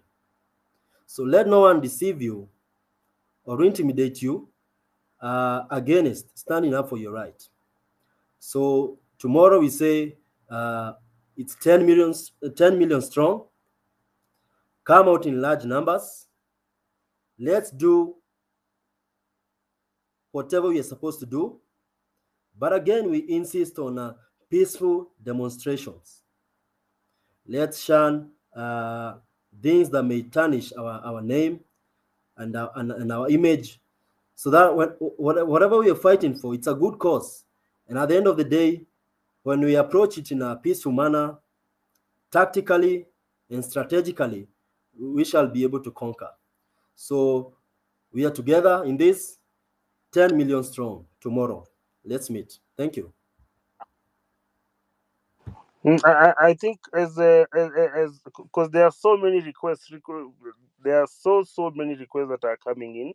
I think we can stick. Remember our main speaker is Daktari, so most of the questions should go towards him, and you also now make a brief comment on how yesterday's presidential roundtable with the media made you feel. What was your feeling after the interview? How did you feel? Were you like empathetic to him? Were you like you can give him a second chance? And then when it comes now to the questions of how we'll tackle this, I think those ones constitutional questions can be directed to Daktari. Us will just be giving guidance on how we proceed. So please, when you get your mic, there are so many requests. Don't take a lot of time. At least 5 minutes maximum, guys. So after 5 minutes, we'll be ringing the bell on you. Actually, Kingsman, we can reduce to even 3. 5 minutes we will not manage like yesterday. Three. Yeah. I think 3 is Thank you. okay. Back to you, Kingsman. So I've seen no one. Levi Please Levi raise was your to hand if come. you are. Levi, Joe, Mwangi, then Yaradwen. Levi, Joe, Okay. Mwangi, then Yaradwen. Yep. Go ahead, Levi. Patriots, revolutionists, thank you so much for this platform and giving an opportunity for people to ventilate their ideas and their questions on this issue. I also pass my regards to Dr. Miguna for coming here to give some guidance. I'm an advocate also by profession and a student of different means of protest, and that's what I'm going to address. There are so many other means of protest that we've not included in our fight. We'll have to incorporate everything that is within our means if we are to succeed on the overriding objective of having this government resign or go down. I'll start by the notion of Gen Z. A revolution ordinarily is started by a group of people. So let us denounce the notion that this revolution belongs to Gen Z. I've gone to the street several times, of course, and you'd come back and people would ask you, are you a Gen Z? This is not a Gen Z revolution. This is a revolution that is started by Gen Z. For a revolution to be successful, all parties must come in, all generations must actually join this cause. And I'll actually be very happy the day I'll see a grandfather, a father, a son, or a grandchild all in the streets. I remember that was what was happening in Tahrir Square at the peak of the Arab Spring in Egypt. So let us make an effort to bring everybody on board. Let's bring all classes on board. Let's bring all ages on board. And that's the only way we can succeed in this course. I'll also address the issue of walkouts. There are many professions in this country. Myself, as a lawyer, I had to adjourn my matter that is coming up tomorrow so that I can participate in the protest. I make the formal application today in court that I cannot attend a hearing tomorrow because of protest. For this revolution to succeed, patriots, we need to talk to every professional and pressurize them to start normalizing walking out of their jobs. Doctors at some point will have to walk out of hospitals at a specific time to show their solidarity to the revolution. I keep wondering, why are schools still operating normally? The teachers, there are a big number in Kenya who have a lot of influence in the villages. We have to find a way of incorporating them, let them walk out of the schools. Students were the first victims of Ruto when he actually tear gassed them with the intention of grabbing their land next to Weston. Students will also have to join the protest by walking out of schools and carrying placards in schools. So let us expand the scope of our revolution. Let us expand the scope outside the street to go to offices, to go to schools, to go to hospitals, and actually even to go to courts. Now, what we are doing is essentially in law, I'll call it civil disobedience. Civil disobedience is enshrined in Article 1 of the Constitution, as Daktari and other lawyers have talked about it. And someone has mentioned the Constitution serves humanity. The Constitution is actually a product of democracy. And therefore, the people have a right to go to the streets and exercise democracy directly.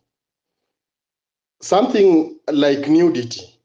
At some point in this long journey to us, this government, we'll have to invoke nudity, if possible, as a form of resistance, where on attack by the police, people in mass with a plan will have to strip so that any attack from the police is actually stopped by that specific means of resistance. I'll also address the issue of our revolutionists and comrades who are abroad. You have a role to play. Ensure that you mobilize Kenyans in cities across the world. As the Daktari has noted with a lot of precision, Ruto is a lover of attention. He fears the white man. He wants to be accepted within the company of the likes of Biden. That should not be allowed. In foreign capitals in the world, it has started and it should continue. Let Kenyans stand up and tell the foreign governments that you are dealing with a dangerous person. Do not be lied by this person. It is also a high time that ICC is flooded with petitions from Kenya. That there is a war criminal, there is a person who is committing crimes against humanity on the loose. He has been your client before. He is back on rampage. Ensure that you send petitions to ICC. I'll be sharing that process. It's a very simple process, and everyone, not a lawyer alone, has a right to complain. That is what happened in Gaza, and you can see the results. Finally, the ICC actually is pursuing an indiction against Netanyahu and his accomplices. The same applies in Kenya. What is happening is crimes against humanity, and we have a role to proceed and petition the ICC to do the necessary. Comrades and patriots, what I'm saying in short is that pressure must come from all directions. The enemy is dangerous, the enemy is insidious, the enemy is sly. Let us take pressure from all directions to achieve the overriding objective of this government resigning from power or leaving power by any peaceful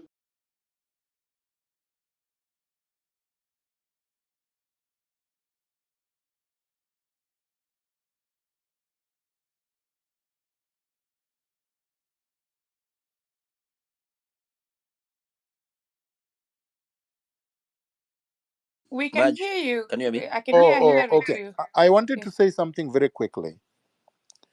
I think the contributions are very good, but I would urge us to remain very focused. Our agenda is to bring down the regime. It's not to disrupt civilians.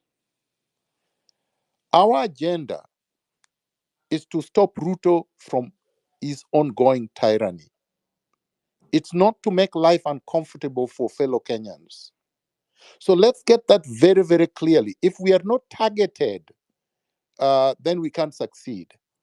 So if somebody was to say that we are 10 million people on the street and we are targeting public spaces, say, for example, Arambe House, State House, any space where these vagrants stay or work or purport to work. That is legitimate. But I would be very careful about occupying a hospital that would be there to treat those that they have abused and assaulted and injured.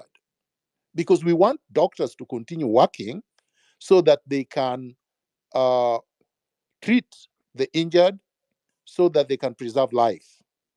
So those who are free can join us, but it can't be by force. We can't force anybody to demonstrate. We can't force anybody to protest. People would have to exercise their democratic right to stay away from the protest. That's part of the society that we want to build. There is no society we will create that is based on force. We will be replicating Ruto. We will not be solving any problem. So let's be very clear. We want to solve a problem, and our solution cannot imitate the problem. Our solution has to be better than the problem.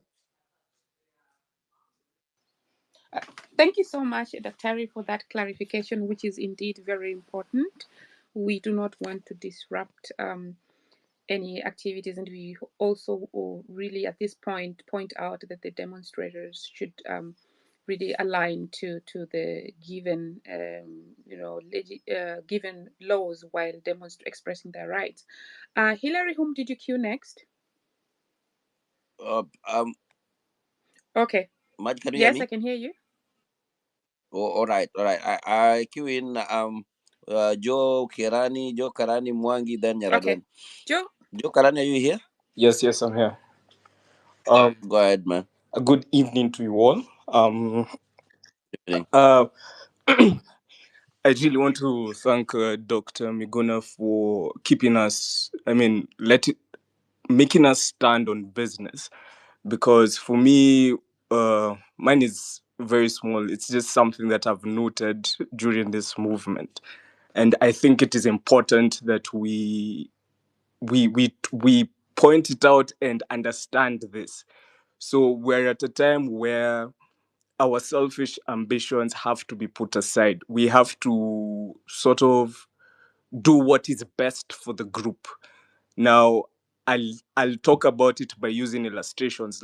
At the end of last week, there are two people who gave in to their selfish ambitions and derailed the conversation around the movement. I don't want to mention their names, but you know who they are, the music guy and the other car guy. They gave into their selfish ambitions and derailed what we're doing for this country. And now I will use another illustration of somebody else who ignored the noise and just went ahead and did what was good for the group. And I can mention her name, Hanifa. We dragged her through the mud. We said all sorts of things about her, but she stayed on business and did what she had planned for that day, which was go to each and every injured Shuja or somebody, all the ones who had passed and had been killed by this Ruto regime and take care of them. By the end of the day, we were already talking about the entire conversation around that whole thing was how Hanifa had managed to do what NHIF has tried to do and failed, then they're even creating something new and it's going to still fail. So we need to really think in everything that you do, everything that you say, that tweet you're tweeting. Tomorrow when you're going out, be your brothers and sisters keeper. Remember, just do what is good for the group and put away your selfish ambitions because I don't want another situation where we're divided and conquered because I fear Ruto winning and this man cannot win. You guys saw him yesterday in that interview. Oh my God. He cannot win and we cannot let him win. I know I've heard all of you and I know each and every one of us wants a better Kenya, and that's what we're fighting for. So let's keep up the fight. Let's to talk kesho, see what 10 million. Let us fight for a better Kenya. Maze, that's all I have to say. Thank you so much, Karani. We have several tweet coming in and some reports that all other counties, so many counties are ready, and young people are. There are many people. Some have now starting I even. can't hear anything. Dr. Oh, Miguna, can you Daktari. hear me? No, it's only now I'm hearing you. I was not hearing you before. Okay. Let Okay, Hillary try to speak again, and then Daktari, can then you hear me? I think And, Daktari is and not Maj, hearing me. can you let Kigame speak? I know probably he has not requested, but I see him in the crowd, and it would be important probably to hear okay. his voice. Yes. Okay. Yes. Okay. Yeah. Let me send him the mic. And can you, Dr. Miguna, can you hear Hillary as I bring on Dr. Kigame? I can't hear Hillary. Okay, Hillary. Dr. cannot Yes, hear you, but if you leave, the space is gonna drop. Let me see. Let me text you and see how we can proceed with this. Daktari can drop then come back. I think maybe that can work. Okay, that's also possible. But Ruben Kigame, we would like to hear from you. Please pick the mic. Let me send you the mic. And so, as we continue, there's somebody has requested me to ask because there's a breaking news that Sakaja states that the demonstrations are not going to go on in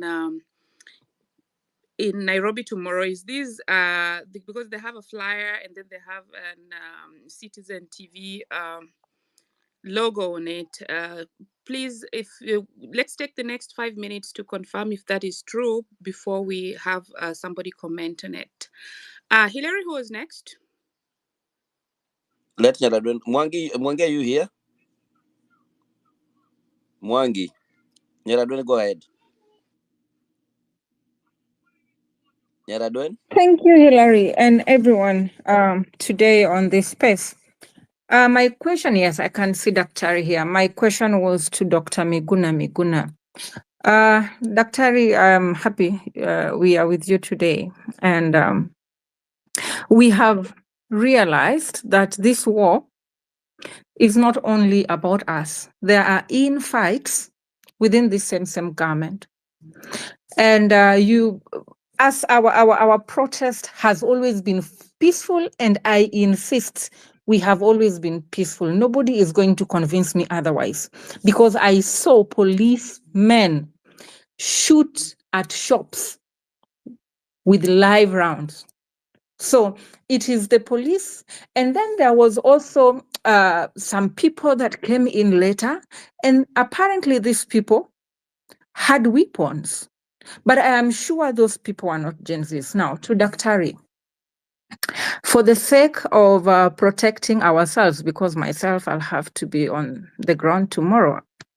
For the sake of protecting ourselves and our young people, there is this infight that is going on between the president and his deputy, and also other people involved. I don't know.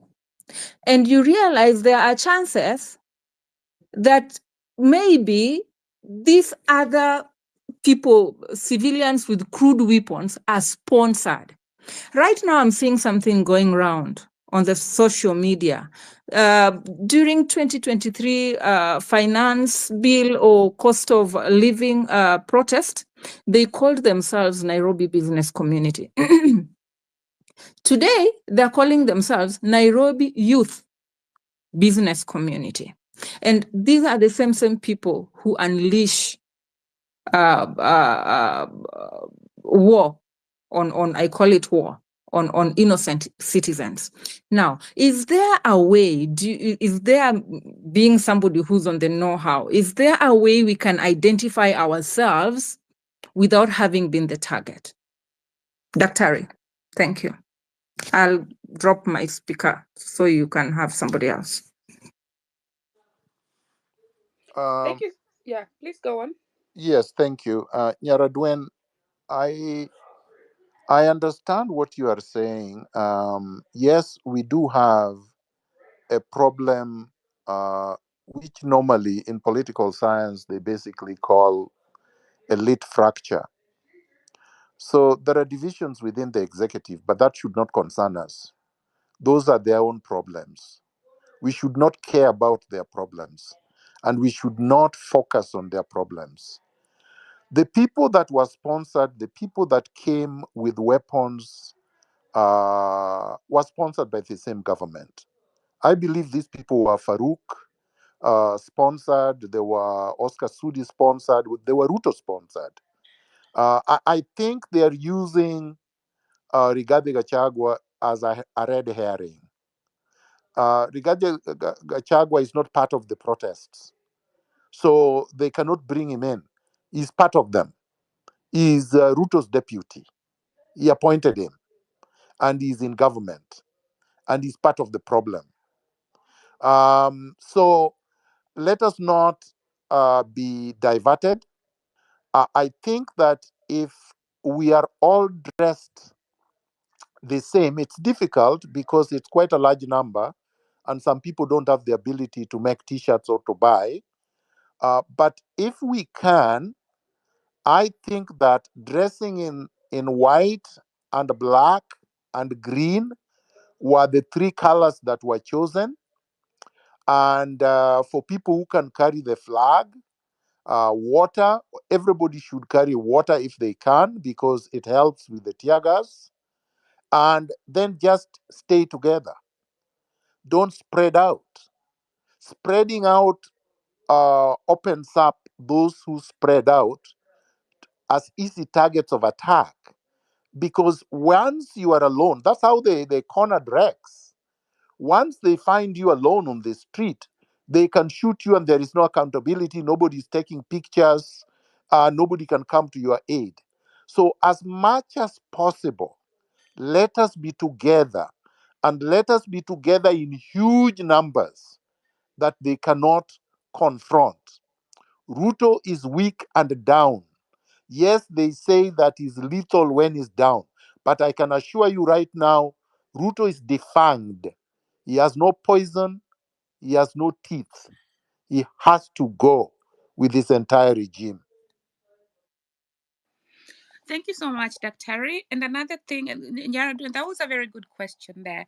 Another thing that I hear people speak about on the streets a lot is that, the division that Yaradwed is expressing now, that, they could be fighting each other, which doesn't appear to make sense because, as Dr. rightly says, they're one team. So constitutionally, if one resigns, the other has to go with it. So I think that idea of letting citizens think that they're fighting each other is just a propaganda there to try to bring in the tribe issue again, and just to just bring in divisive aspects into the conversation.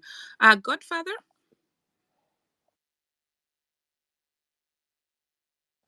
Godfather. Godfather, your turn. Thank you, Madge. Thank you, Hillary, Madge, the co-host, Kingsman, and our key speaker, the General, Dr. Miguna Miguna, the speakers that have already given their views so far, as well as those who are going to give, and our honorable listeners. This is a very important conversation, and I just wanted to retaliate that this is the week, and as the General stated, the only option is to march forward to put more pressure, to apply pressure so that we can have the government go home in entirety. So we are trying to look into that. But as we look at that, the issues that are coming up, and these will be playing at on the ground tomorrow, are the magic of numbers. How then do we stick together if the tear gas comes? Nyaragden will be, for instance, will be on the ground. Tear gas may likely disperse the populace. So is there any scientific way of trying to control the crowd so that they remain in numbers, so that we can try to reduce the numbers of the fatalities and the injured by the police? Because that is something that is still a concern as much as we must march forward. That is the first part. The second part, how can we document the atrocities that are being committed by the police? Because eventually we need to hold them accountable after the fact. Because we've seen, for instance, yesterday's interview of Mr. Ruto, in our State House. He doesn't seem to understand what's going on. He seems to be living in a different world altogether. He doesn't have the empathy, even when we talk about a child has been shot over 7 times or 8 times. His response is, "Isn't he alive?"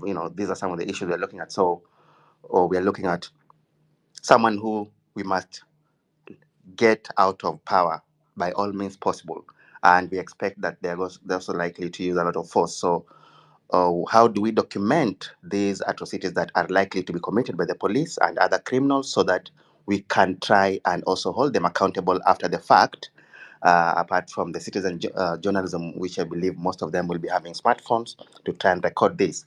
But we see them, they have the advantage of having the CCTV cameras to try and get the looters. But how do we also hold them accountable moving forward? Thank you. Thank you, Maj. Thank you so much, Godfather. Kingsman, go. Margin, maybe just to contribute on the issue that is going around about the rift between the president and his deputy. I think that is their problem as KK. And even from my tweets, I've kept on saying that whether, like, I saw the deputy president saying that, like, his sons didn't approve him supporting the deputy president, then I think those are elite issues and they are not our issues. So whether they already, as a people, we have said we are tired with the KK. So if there is a rift between them, then it is when they are divided, the easier they fall. So it is better for us as a unit that they keep on having infights, because when they are divided, then it is easier for us to attack. So for me, let's not give airtime to this, because it's just a diversionary tactic that they are trying to. I don't think if these two, they know a lot about each other that they cannot let go at this point in time. So my sentiment is, let's not try to give oxygen or life to the sentiments that they are having between them. They are deputy, and it's that is their own issue. Our issue is about tomorrow, about Occupy. It's about our issues as a people united together as 57 million of us. So hata wakiamua sahii waenda wakulane mangumi huko State House Road, walimane, that is none of our, wapigane, whatever their problem is, we don't give a hoot. So let's focus on the cause, and the cause is about us being on the road tomorrow, in the streets, everywhere in this country, marching peacefully, 10 million of us. Thank you, Kingsman. Thank you so much. Frederick, go ahead. Frederick, then young adults, then Deborah, on that order. Good evening, good morning, good afternoon to host and the host and our guest speaker. Mine goes to the general. The citizens are not rebellious and they are not armed, but they have a second layer of safety net, which is courts. And courts have given direct court orders that police should not use tear gas, should not abduct people, but they continue doing so. As citizens, or as the courts, what should now the courts do or judges do to ensure that citizens are protected? Because these orders are given, no one takes them seriously. They are just treated as paper. So what should citizens do? Because there are no arms for them. Should now courts pronounce themselves and say that now also we are downing our tools so that they can be able to protect citizens, to ensure that these court orders have some effect? Thank you. So I can answer that if you allow me. Go ahead, Dr. Hillary. Yeah, Mike, tell him to go ahead. Can you I hear think he's me? not. Is everybody hearing me? Daktari, go ahead. Daktari, go ahead. Okay, Can so you proceed? Yeah. the short answer, my friend, I start with the last question. The short answer is the courts don't have the power to enforce their own orders, because their orders are supposed to be enforced by the police, the same police that are using tear gas, that are assaulting, that are maiming, that are abducting, that are torturing and killing innocent Kenyans.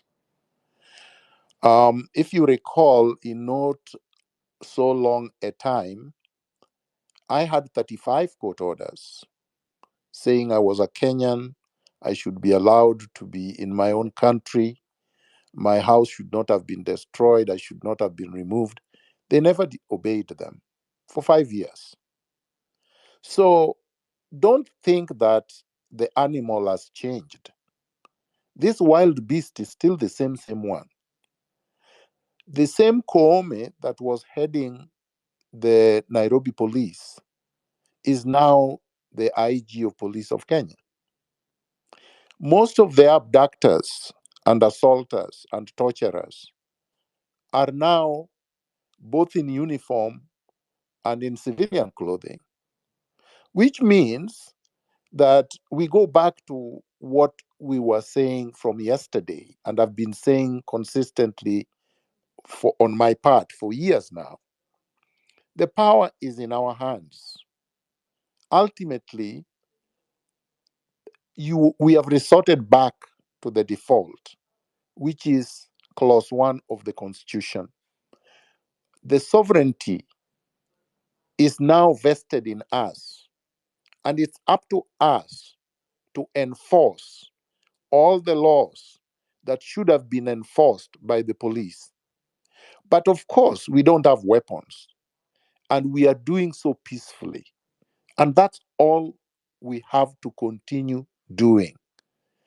But to do that effectively requires that we show up in large numbers. That's the only way to do so effectively. Essentially, to occupy all the spaces. And if and when we do, because I don't think that it's been done as effective as we can, then there will be no tear gas. The police will be rendered impotent. There is no police that can throw tear gas to 10 million people in the CBD, for example. That would be suicide. So they won't do it. So the next question was with respect to, I don't know if it was the fact that they have weapons and we don't, or they can come with weapons and we don't. And I think my answer still remains the same, that if we are 10 million strong, that they won't be able to do that. I think that is where we are. That is what we have to emphasize, that everything relies on the turnout. And if we remain peaceful and people can see a regime shooting at peaceful protesters, the regime loses credibility and legitimacy. Regime falls on its own weight. Even the UN, and we do have people supporting us from all the way from the UN and many of these governments right now, they will denounce the government. It will be a pariah regime, and it will be subject to indictment, and their leaders will be subject to prosecution in many jurisdictions. There are other things that are happening that I will not disclose, but there are other things we are doing. There are other things we must do. So those who work for international organizations that are here and are listening, you know what to do. Those who are practicing law internationally, you know what to do. Many of them are aware of what happened to Pinochet in Spain. Pinochet was the biggest dictator and tyrant in the 1980s and early 90s. And a small magistrate in a small town in Spain arrested Pinochet in Spain. And that was the end. So don't think that Ruto is above the law internationally. He is not, and he knows that. And we are going to deal with him perpendicularly both in Kenya and abroad. Be assured of that. We are not resting, we are not sleeping, and we will not let him go free. We brought down Moi, and he had to accept to bring multipartyism after 24 years. What is Ruto with less than 2 years? So there should be no fear. Some of us don't fear Ruto. I have to disclose, because this I did not disclose yesterday. I have spoken with Ruto myself 4 separate times about tracking, locating, and repatriating money that was stolen by Uhuru Kenyatta and stashed abroad. Because some of us have traced the money, we know where the money is, we know how much it is. And I have told them, this money is more than enough to wipe out the debt that you are complaining about and put Kenya on a trajectory of becoming a first world. And William Ruto has never reverted back to me. He told me once to put it in writing, and I did, and he never responded. So this is not a person we can give a pass. This is not a person we can excuse anymore. Instead of overtaxing Kenyans, we have told him what the solution is. We know where the money is. We know it is in its trillions. We know what the debt of Kenya is. We know this money is capable of wiping the debt and developing Kenya, and you don't have to tax anyone. Not to the level that he's trying to do. And he has refused to do it. Instead, he goes behind our back, cuts deals with people like Matiangi so that he gets his cut, so that he can bank it in Dubai and other places. We know what they are doing. So I want us to be very, very clear. William Ruto is not capable of being reformed. Thank you. Daktari, on that same note, I've had a problem about this thing called odious debt. We are being told we owe trillions of billions in terms of dollars. That is like external debt from IMF, from I don't know where. Is it possible we audit everything and then we know the real debt that has been used in development? Because I understand our constitution says that a debt, an external debt, should only be used for development projects, only and only then. There's a Eurobond that came in and it never go to Nairobi. We do not know the whereabouts of that money. I saw the interest mature the other day. I think they paid around 165 billion not long ago.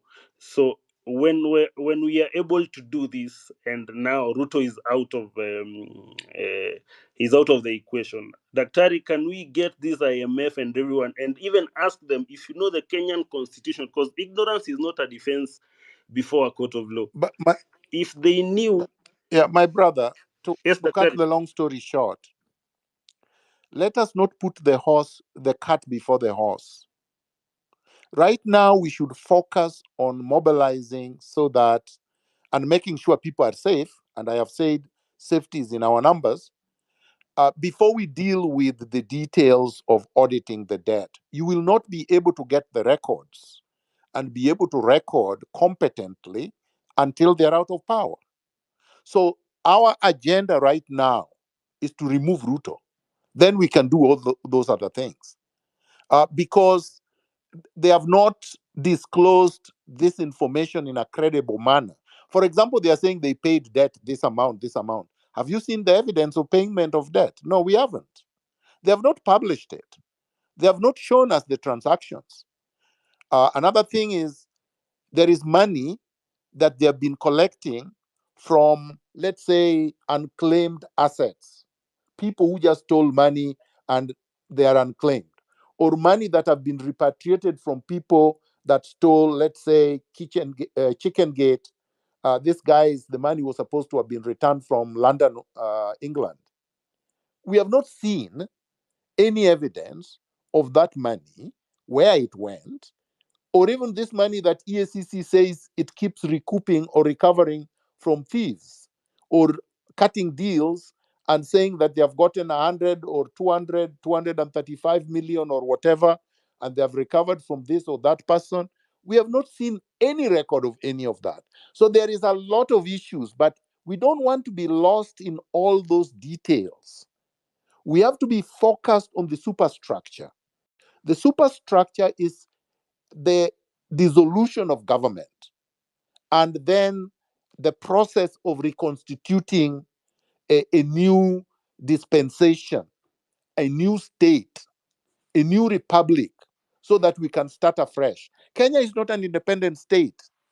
Kenya is still a colonial state, and Ruto is a puppet of the West.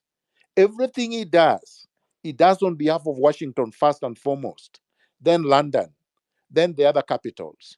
Kenya comes, if at all, in the footnotes. You saw it when he spoke yesterday. He couldn't even acknowledge 8 bullets on a minor. He couldn't acknowledge the boy who was killed in Rongai for no reason. He couldn't even acknowledge that.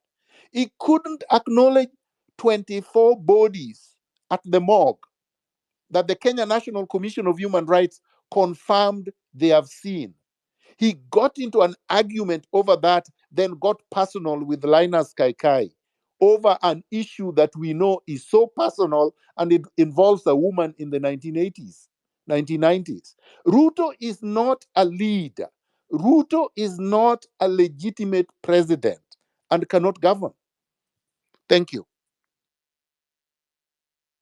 Thank you so much, Dr. Thank you so much. Okay, Can I go over. briefly, Dr. Who's speaking? Benji. Benji, I'll give you the mic in a few.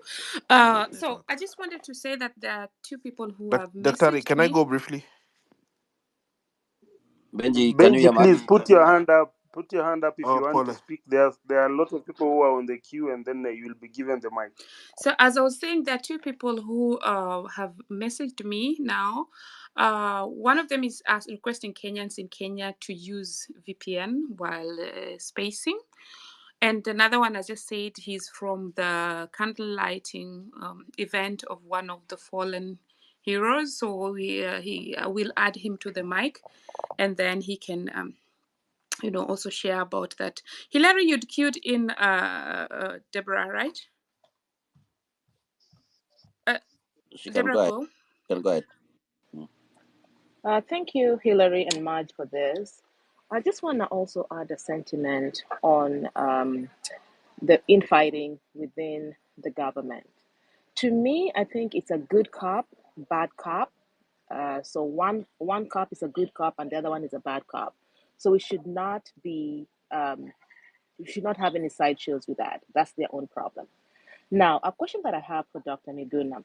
We watched when Keter was being abducted. What can the citizen do? Because people were there videotaping. There were cars also there. Could also citizens stop this arrest? You jump when they have the car, all the citizens jump and say you cannot do this. Or is that dangerous? That's number one, a question for Miguna. Another thing I also want to say, this year is election year in the United States. We need to bombard the State Department with emails, with Twitter, with pictures of the people who have been killed, with pictures of the demo, and also tagging Secretary of State Antony Blinken. Also Biden, they read these things. They want to be in the good books because in November there's election. So we have an opportune time. Let's put pressure everywhere that we can and tell them what you're doing is wrong. You need to denounce this. You need to denounce people who are being killed on the streets. So that's also how we can put pressure. So thank you very much, and also condolences to the people who've lost their lives. Thanks, Deborah. And now we move to academia. And Dr. you can chime in anytime. Academia, 2 minutes, please. Thank you very much. My 2 minutes. I think the system is rotten to the core, and anything that they are doing, the only option we have is to remove the regime completely. And thereafter, we can have a new system that can deal with the questions that people are asking. And because, again, you need the state to protect you, and the same state is against you. So what do? You get it out of your way, and then get a state that can protect or can work in the interest of the common man or the interest of the country. So I think that's the most important thing. Secondly, I urge people to turn in large numbers. As Dr. Miguna Miguna said, And this Dr. Miguna said long time ago. I used to watch him when I was there at, I think, first year or second year at the university, on NTV. He used to say that the only way that we can get Kenya on the right road is to overhaul, complete overhaul of the system. And this is the time that we have to use. Otherwise, if we go into the judiciary and all those things, there's a lot of things that happen in judiciary. And therefore, the main focus that we should do now, how do we get the rotten regime out of our way? That is the big question that we have, because we only have one thing to do. One question, how do we get this government out? That is one fundamental thing that we need to do. So everything should revolve around the best way, constitutionally or democratically, whichever way we can get this government out, so that we get what can work for us, because it doesn't work for us. It has never worked for the commoner. So this is an installation that was put in place to serve the interest of politicians or politics or other people's interest, not the citizens' interest. As I end, I want to say that there is no, the first article in the Constitution talks about the power of people and shall be exercised in accordance with the same Constitution that we gave ourselves and the governing authority to exercise everything, but we retain the absolute power. So we are now going direct to govern ourselves directly.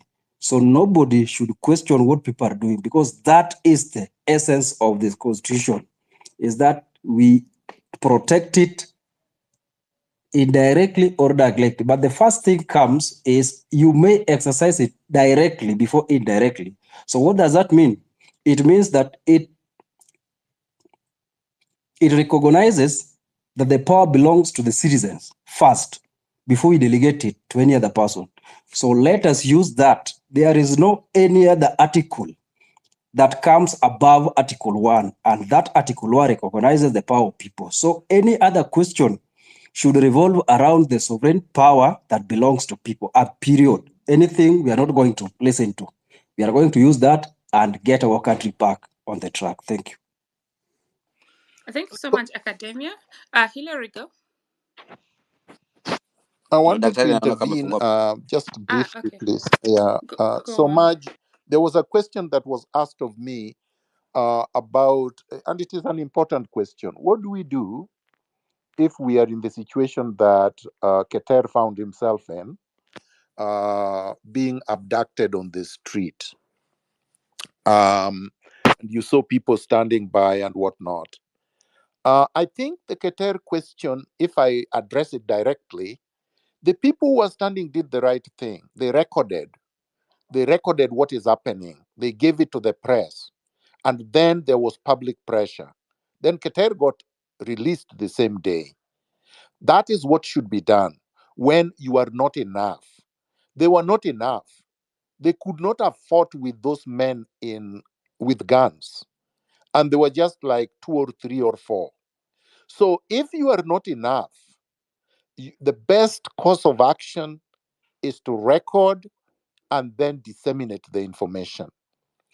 However, like in the case that I gave the example yesterday, where they came and wanted to abduct me from the Intercon on the 30th of June 2018, when on my way to go to Uhuru Park in order to swear Raila in. I called in the NRM troops from Uhuru Park who surrounded the hotel, the Intercon, and prevented the abduction. So if you can get enough people to surround the abductors, you can prevent the abduction. Plus, you record it at the same time. However, if you find yourself in a situation like I found myself in, on the 2nd of February 2018, when they came at 3:30 a.m. in the morning in the darkness, hiding in darkness, broke through my gate, blew through my door, and then wanted to abduct me, the only thing you can do is send messages to people who can then come towards where you are if it is at night, so that they can either try to prevent it or at least record the abduction. You recall on the 2nd of February 2018 that there were a lot of people around my house, even in the morning when they were abducting me. They shot them with tear gas and almost, I think, injured quite a number of people and still abducted me. But they recorded it. So, what I'm saying is that the circumstances of the situation would dictate what is to be done. If you are alone, you cannot fight with them with your bare hands. Um, so, just record the information. But if you are enough, you can overpower them. That is why the million number plus is important. Because if we are a million plus, they cannot abduct anybody. They cannot shoot at anybody. They will not be able to do anything. We will overpower them by our sheer numbers, even if unharmed. So really, that is the strategy. It is the simplest, it is the most effective. Thank you. Thank you so much, Dr. Would you rather we go one by one, or I take like 3 speakers and then you respond, Dr. Would you prefer? I think three or four would be better. Some of them just want to make comments, so they can go ahead. Okay. So that we can go quickly. Okay, fine. Hamix and then Samuel and Okombo in that order. Hi everyone, are you guys able to hear me? Loud and clear. Yeah, you're good. 2 We can minutes hear you. Thank you each, very please. much. Okay, thank you very much. So my points are very clear. I just want to make some commentary. And Dr. Miguna, you have no idea what you're doing to this movement.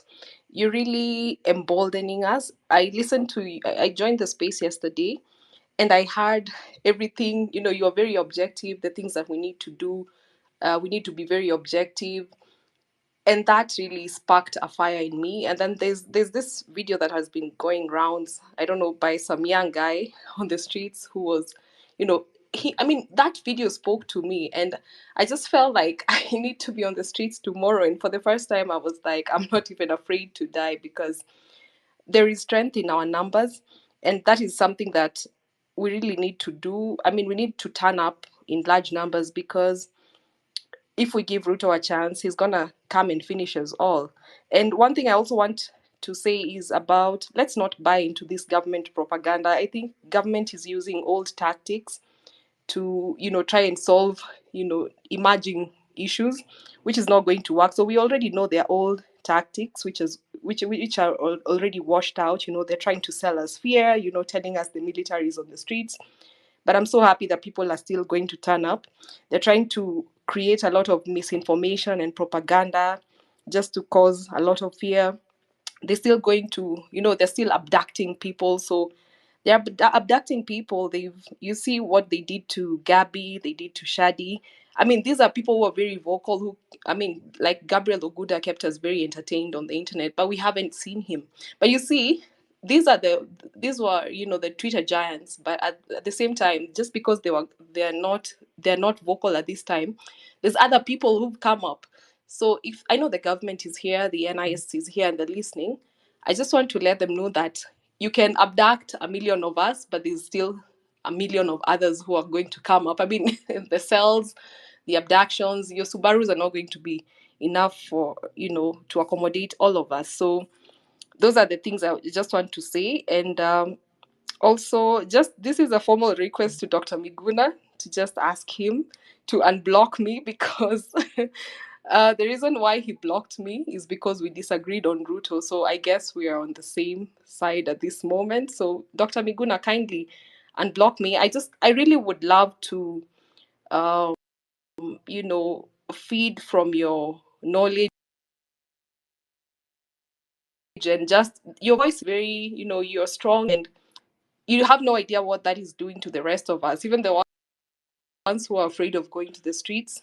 That is something that is really emboldening us. But thanks for holding So if somebody this could space. text me your handle, if somebody could text me your handle, because I don't see you, I don't know what your handle is. That would be helpful.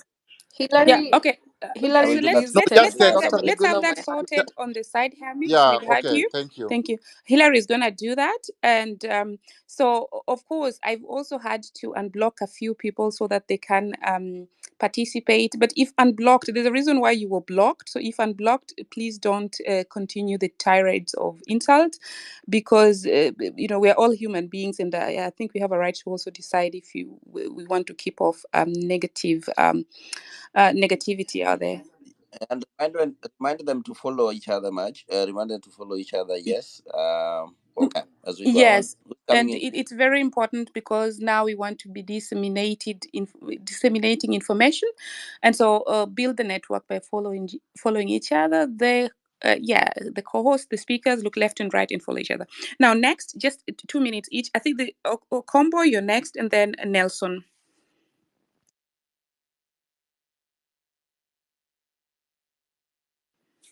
Okombo, can you hear me? Then Nelson, take a go. I think Hi, man. Benji also wanted to speak. I think you should allow him to speak. Yes, I cannot see him. I, Okay, I tried okay. to text him. I cannot see him. Nelson, speak as I try to get Benji on. All right. Mine is not a question because Dr. Miguna has gone through so much and has explained extensively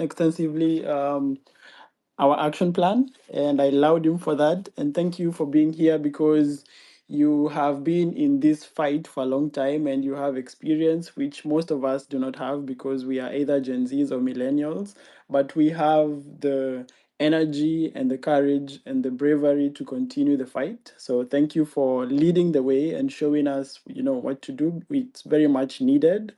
My comment is going to be this what we are experiencing right now in Kenya is referred to as a critical juncture. And critical junctures in history have been the turning point of many countries. There was critical junctures that made industrial revolution possible in England. There was critical junctures in America that made slave trade to end. So and right now Kenya, we are at this point, and it is so important that we use this critical juncture to move our country to the right direction. And as Dr. Miguna says, this is the right opportunity to reboot the country. It's actually the right opportunity to reboot the system because we have been subjected to a critical juncture where it's like a crossroad. We either go the way we are used to, or we change, we make a complete U-turn, and the whole country is ready for that. It's exactly what we saw in other countries when they had this exact moment, like what we have today. So it's very important for us to seize this moment and to actually change our entire system and lead our country to prosperity so that Africa can, we can lead Africa and Africa can follow suit. Also, what I wanted to say is that those people who are fearing that Ruto will shoot people like he has been ordering, like we saw the ex-military guy shooting at protesters at parliament. I just want to tell you that this small push that we have made in the last 2 weeks has made Ruto to be so scared. He withdrew the finance bill, he withdrew the land amendment bill.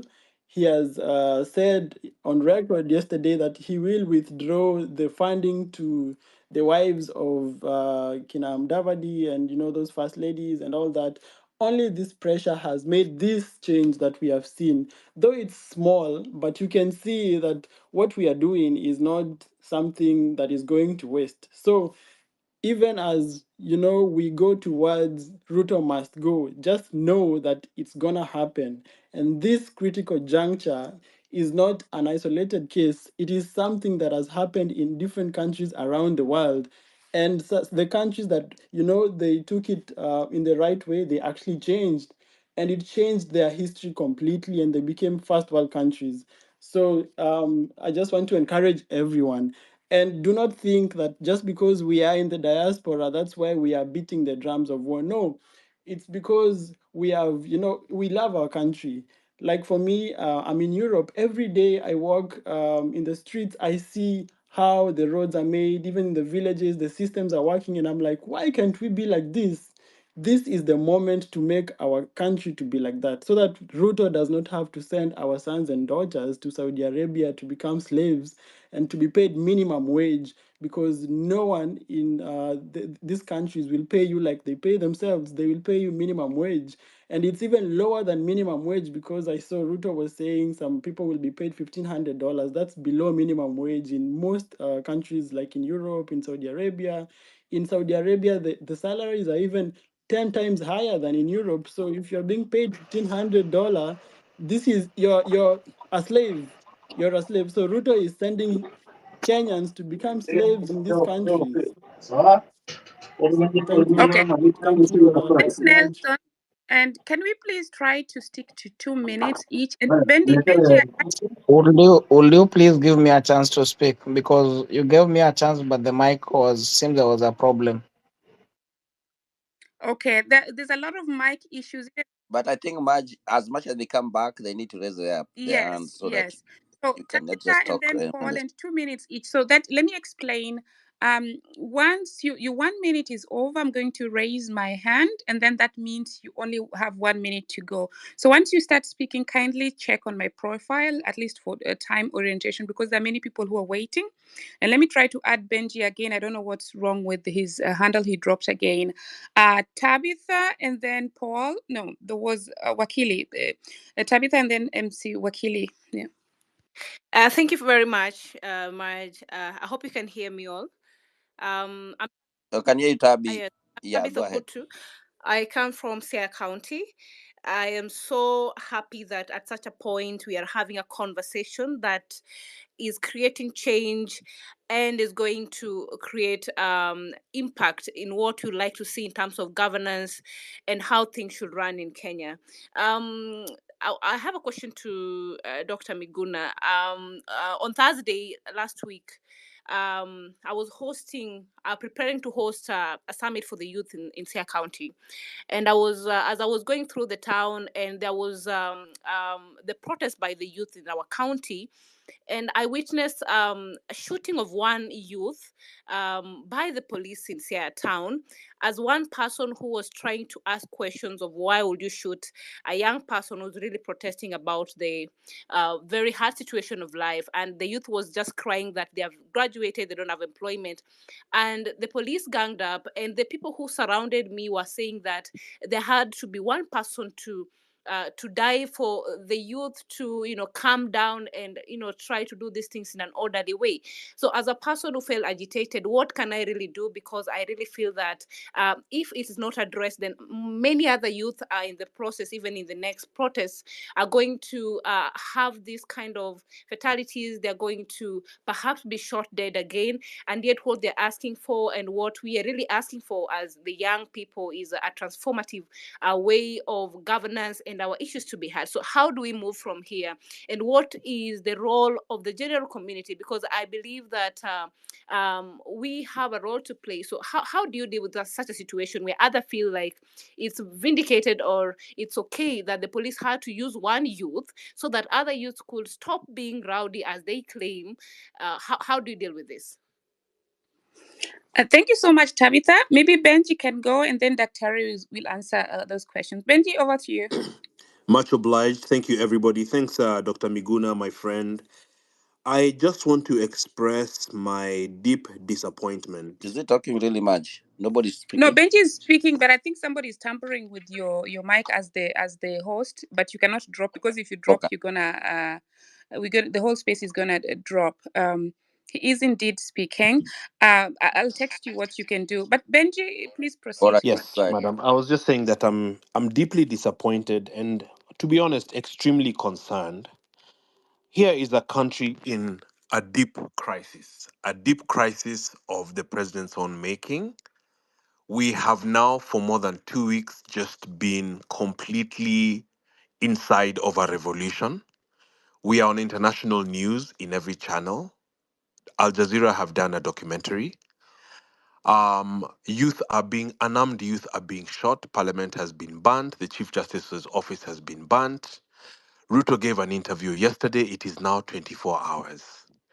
Ruto seems paralyzed and trapped. I don't understand what his problem is, because it is obvious even to a child that from the beginning we had issues at vetting of the cabinet, at selection of such nominated parliamentarians as Karen Nyamu, the finance bill, even from things like not just adding taxes on pampers and whatnot, but even adding taxes on wheelchairs. You know, Ruto pretty much doubled the price of gasoline. The G2G model was actually my initial suggestion at TV47. I just don't understand. Is Ruto under siege himself? Because 24 hours later, he's literally unable to say, okay, Njuguna Ndungu drafted this thing. We obviously have issues with Midika Linturi because of the fertilizer, etc., etc., etc. What is the problem? Why can't he do anything at all? Maybe Miguna can help. And I'm sure Dr. Miguna will explain that this is impunity. But especially for those of us who supported him, because this was not the agreement. This is not why we helped the deputy president then. So this is just a concern I wanted to express. And then secondly, the behavior of the police. And maybe if I could just, I'm able to get a lot of, sourcing and whatnot. So it's very difficult now to massacre Kenyans. So this is actually, last week was the safest, to take an action and to get, a proper regime change in effect. It's very difficult to massacre. The Pope has called, the UN has written, Anthony Blinken has written. This is like everything he had cultivated on this image has just been lost overnight. So to massacre is very difficult. Maybe lastly, the last concern I would like to especially express to constitutional lawyers like Miguna and just people who are active citizens out here like myself and others, Cheretich and whatnot, is if he goes, which it looks like he will, let us really have a strong voice to avoid confusion, to avoid opportunism. Because what happened in Sudan, then you have a transitional, task force of sorts, then it fights with itself, then the military has to take it, then the military starts having divisions, etc. So let's put some thought into that so that then the transitional instrument gives us an opportunity to start afresh. We have problems at every level, but the good news is that they're solvable problems. Those of us who've been activists for a long time, we've been talking this language for years. Miguna's been talking this language for years, certainly myself. You can just go and search tweets and see. And so just to see the whole country on this page, and I have a Somali neighbor who's in the demos tomorrow. Actually, let me put it this way: I don't know anyone who is not going to demonstrations, and it just feels like we're living in another world. And the president brought this upon himself. He is still, I don't know, is he under siege? How, what is he waiting for? It's just unbelievable. But let's keep being the voices of reason. Fear has no factor in really anything. I mean, someone just dies once. And a successful country, as the guys in diaspora are saying, you travel out and you see, and you live out there and you see what highways look like, and what a city council looks like, and what a governor should be like, what a senator should be. And then you run into someone like Kimani Kuria and all these guys. I mean, Moses Kuria asked us, Chimba Kisimayako, when they are adding fuel. This is unforgivable. This is unforgivable. And so some of us were really happy that finally Kenyans are angry enough and we cannot all be dismissed as keyboard warriors. Thanks and God bless everybody. God bless Kenya. Thank you.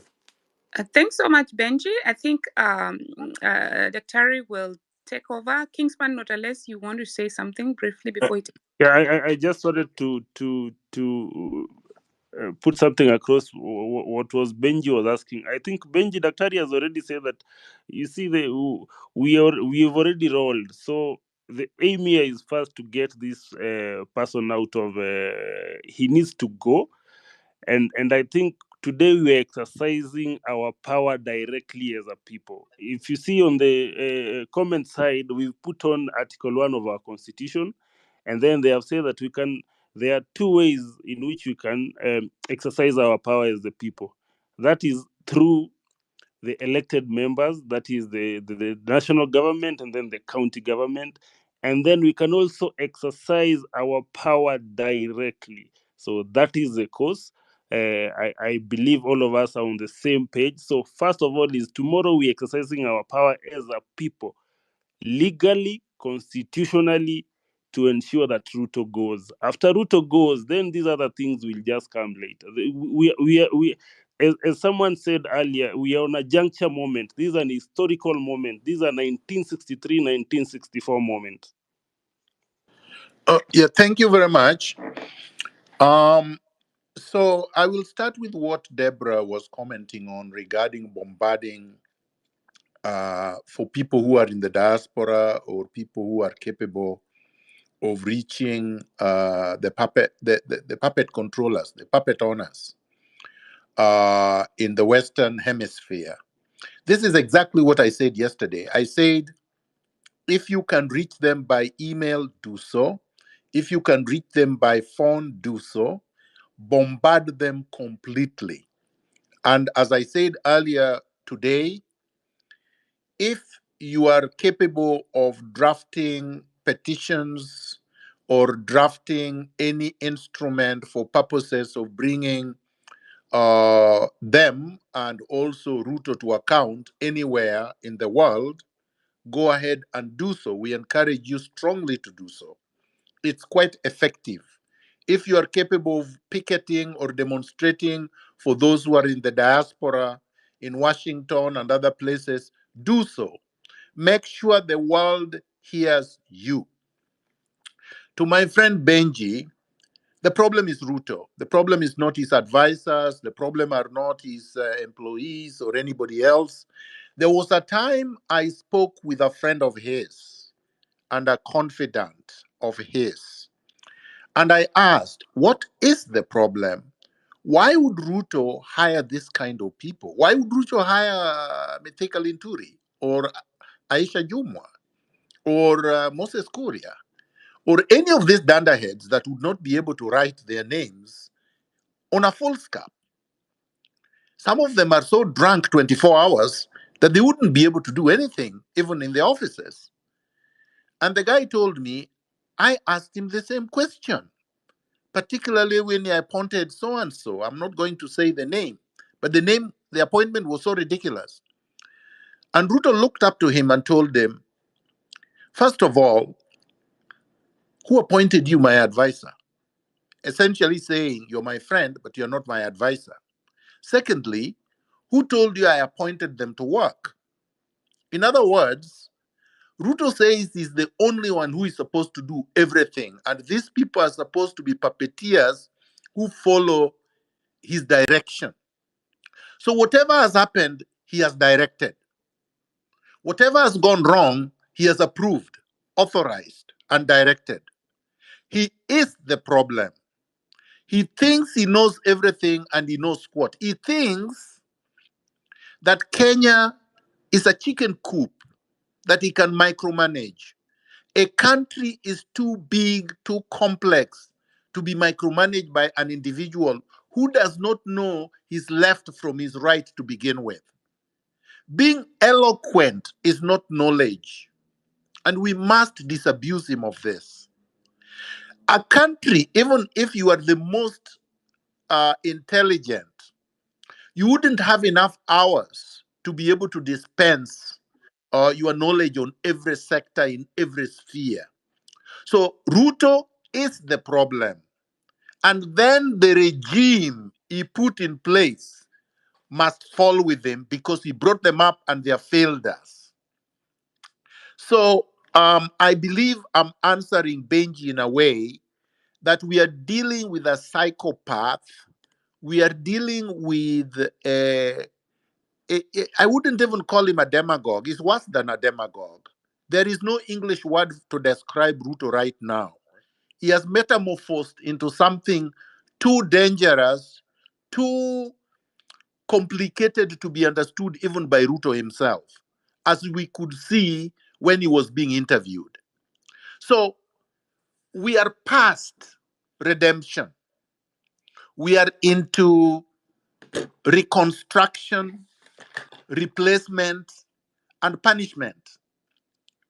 Unless he decides on his own just to go into exile, in which case we can also bring him back.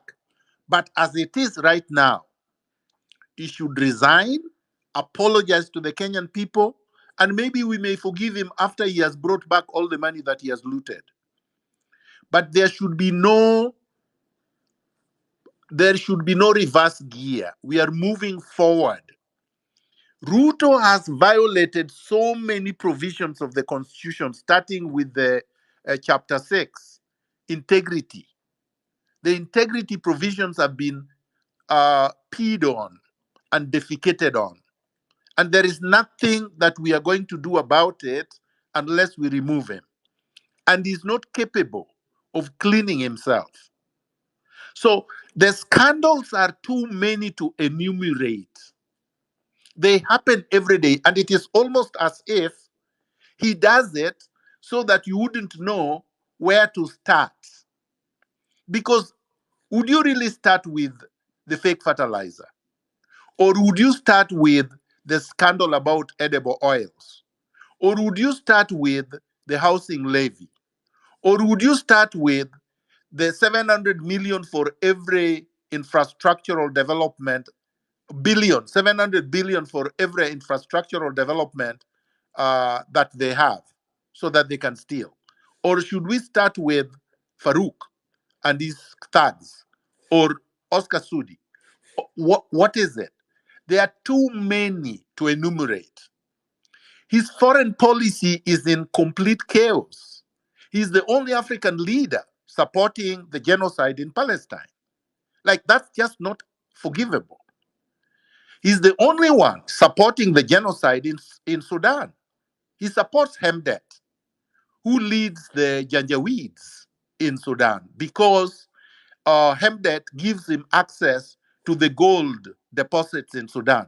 I mean, we can go on and on. Ruto is irredeemable.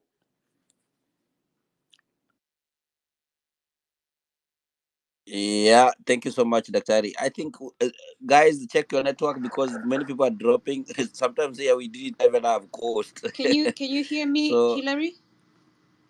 yeah, I can hear you, Kumukeni. I can hear you. I can hear you very well. I don't know who's coming next. We have Mwaura, we have Mwok, Can I just Miriam. I just wanna You can hear me?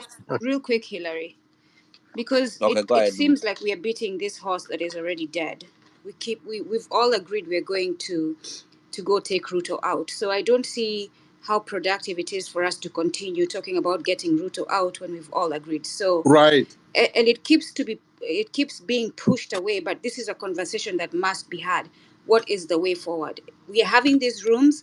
It is best to use them for that, so that if there are skilled people in these rooms, they can start coordinating and organizing for that purpose. The other thing too that's not being addressed is the white elephant, the huge, no pun intended, white elephant of foreign interference that is not being addressed and keeps being pushed away when it is a very important factor in building a secure and sovereign nation moving forward. So please, if we can move the conversation towards those two things. Asante. But Madam Host, I thought we dealt with the way forward yesterday, and I thought we generally agreed. I'm not sure what the problem is, unless somebody has another I idea. can confirm your position, Dr. Miguna No, no, Miguna, no. your right But on but this. but I've not had any contrary Then, position. then let's have a briefing of it. Why don't we have a briefing for those who didn't hear? Because clearly I didn't hear it. Let's have a briefing. What hurts in us Okay, having a were briefing? you here yesterday? I didn't hear a way forward yesterday.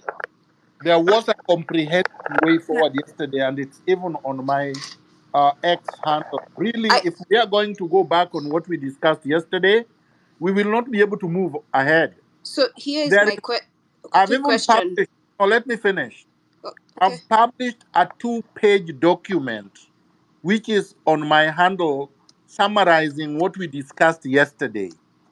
I And understand that, but it right. still does not address the issue of foreign interference. I have listened to you, I have read it, it's still not addressing that. In fact, we continue to talk about let's do protests, let's force these foreign entities to accept. These foreign entities are intentionally doing this to us, so there's no going to ask them. No. I think you are taking us back. Let me No, address I'm that not. once No, and I'm for all not. today. Hold on. Kumbukeni, Please, Madge. Kumbukeni, Madge. Please, Kumbukeni. No, Madge. no, no, no, No. no. With Madge. all due respect, thank you, Hillary, for taking charge. Let us not divert. If you want to talk about foreign interference completely, we can have a space for that. Miguna Miguna was invited for this, and let's keep to the topic. I know that the people who have different agendas, if they want to push them at all cost, this is not the place for it. Create a space, invite us, we're going to come to discuss that topic, you know, in accordance to our priorities also. That was an issue that was also raised here yesterday. Dr. Biguna talked about it. And yesterday, the space was exclusively about the way forward, which Dr. Miguna actually intensively explained and has, as he says now, also put up documentation. If you have other agendas to all the speakers here that you want to fuel, please go ahead. It's a free world. Just don't do it in this space. Now, Marge, yes. Marge, let me put that question to rest. And I'm sorry we have to do it, but we're going to do some of these things over and over again. You're not going to address foreign or intervention or foreign interference if you're not in charge of your government. If the foreigners have captured your government and it becomes their puppet, the only recourse you have as an intelligent human being is to replace the puppet. You're not going to be able to deal with a foreigner you have no access to that is interfering with a third party you have control over. You deal with the agent or your employee you have control over. You fire him or her. And that's what we are doing. The moment we fire Ruto, which is what we are doing tomorrow, then that foreign interest or the interference will end. Because then we make sure that we don't get it anymore. We deal with the issues. The logistics of dealing with management of our foreign affairs or dealing with affairs of state will be dealt with by the National Transitional Authority together with the public and everybody else. So let's not get into these other side issues. The main issue is removing Ruto. The logistics of doing that, people can present on the table. How do we get to the CBD, for example? That's a good question. Where do we congregate? What do we chant? Do we go to State House? These are things that people can talk about. How about people in other places like Mombasa, Malindi, Mandera? Which spheres, which public spaces should we occupy? These are things we can discuss and agree on. Yes, they will pour the police there, but if we are there in our numbers, the police will not be able to do anything. Thank you much. Thank you so much, Dr. And now we move to Maura and then Mariam Rose in that order. 2 minutes each, please. Mook, I saw you. I skipped you. You go right directly after Miriam and then Abdi and then Dr. will answer your questions. Over to you, Maura. Okay, thank you, Maj. Thank you for the space and thank you, Henry. I just have one question to Daktari. It is somehow a constitutional question. Now, I knew before the 2010 constitution came into place, the president could dissolve the parliament, that he could fire the vice president, but that one is no longer possible in the new constitution. Now, Daktari Miguna, does the current constitution of 2010 envision a situation whereby, like now, we want to remove Ruto, and then he has to resign and his government has to resign. Is there an article that can take care of that? And the reason is this. If now tomorrow, if Ruto gets the heat too much and he resigns, what happens next? who dissolve the parliament, the cabinet he can dissolve, but who dissolve the parliament and the governors and such, and what does the constitution say about that? Can you try to clear that to tell me to clear that one for me, Dr. Miguna? Because I know about the old constitution, but for this one, I don't know whether that's a situation. The constitution revision is such a situation. Thank you, I'll, Dr. I'll jump in quickly. Okay. Clause 1 of the Constitution gives the citizens of Kenya power to take power and exercise it there directly from their elected representatives, whom they have donated power to under the Constitution. So, which means the people can say Ruto and his entire government are fired and they should tender in their resignation. Or they can say you have deemed that they have already resigned when you occupy these public spaces and say nothing will go on, there will be no government until they vacate your offices. Those are our offices. State House is ours, not Ruto's.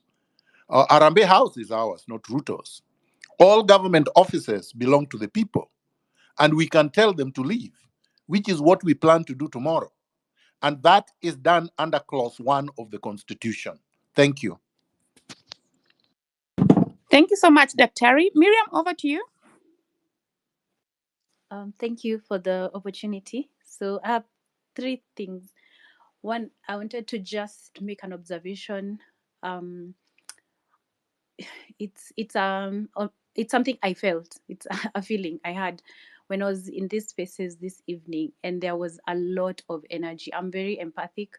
There's a lot of agitation and restlessness, but it's in our favor, I should say. I actually strongly believe we shall win. We don't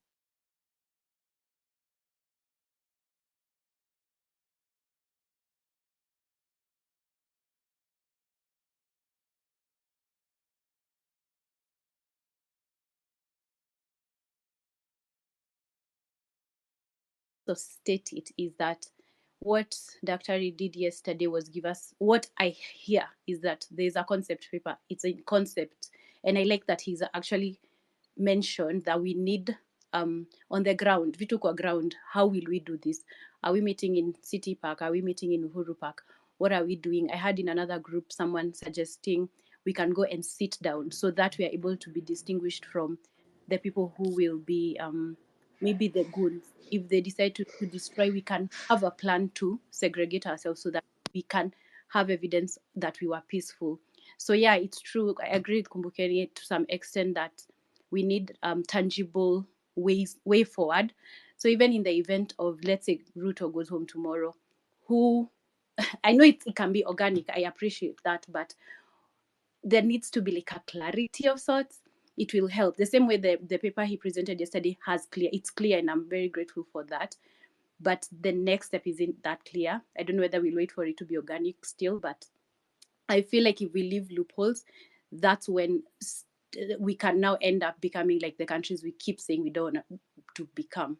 Then the third thing is just I was curious about this one that I really don't have to answer, but I'm honestly curious why you are rallying behind Ruto. Yesterday you said it's because you knew he was weak. Were you doing it because you knew he was weak? Why did you support him if you know he's not a good person, he's a psycho? And then the last thing is I wanted to just mention that, like I said, I'm empathic, I'm very spiritual, into the spiritual, and I know that energies are energies. You can't deny there is that part of life as well. And what me and a group of us have been doing is raising the vibration through chanting. I have a space on Twitter. I invite chant and raise the vibration, because positive vibration will also chip into the cause. It will also contribute to this cause, because positivity is positivity no matter how it's done.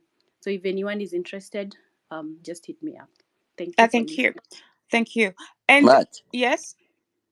yeah, as you come in, there's a question that was asked by a lady. I can't hear you. Yeah, Go you ahead. can completely not hear Hillary. That's okay. somebody who's listening now is trying to tamper with the space. Please, we are going to try to find out after all this has settled. It always leaves traces. So that the first thing they always do is to make sure that the host does not hear people, but the host cannot leave, because if the host leaves, the space drops. Hilary, that's why you cannot hear, Dr. cannot hear you. I can hear, yeah, I can hear everybody, but Yeah, yeah, but can I just answer the lady quickly? Yes, please. Because I don't think she understood me, and I want to be able to be understood. And I'm not sure why, because I thought I communicate effectively. But sometimes, if somebody has refused to understand you, there is nothing you can do. All you can do is try to explain, but if they refuse, I really am not bothered. Number one, and I'm addressing the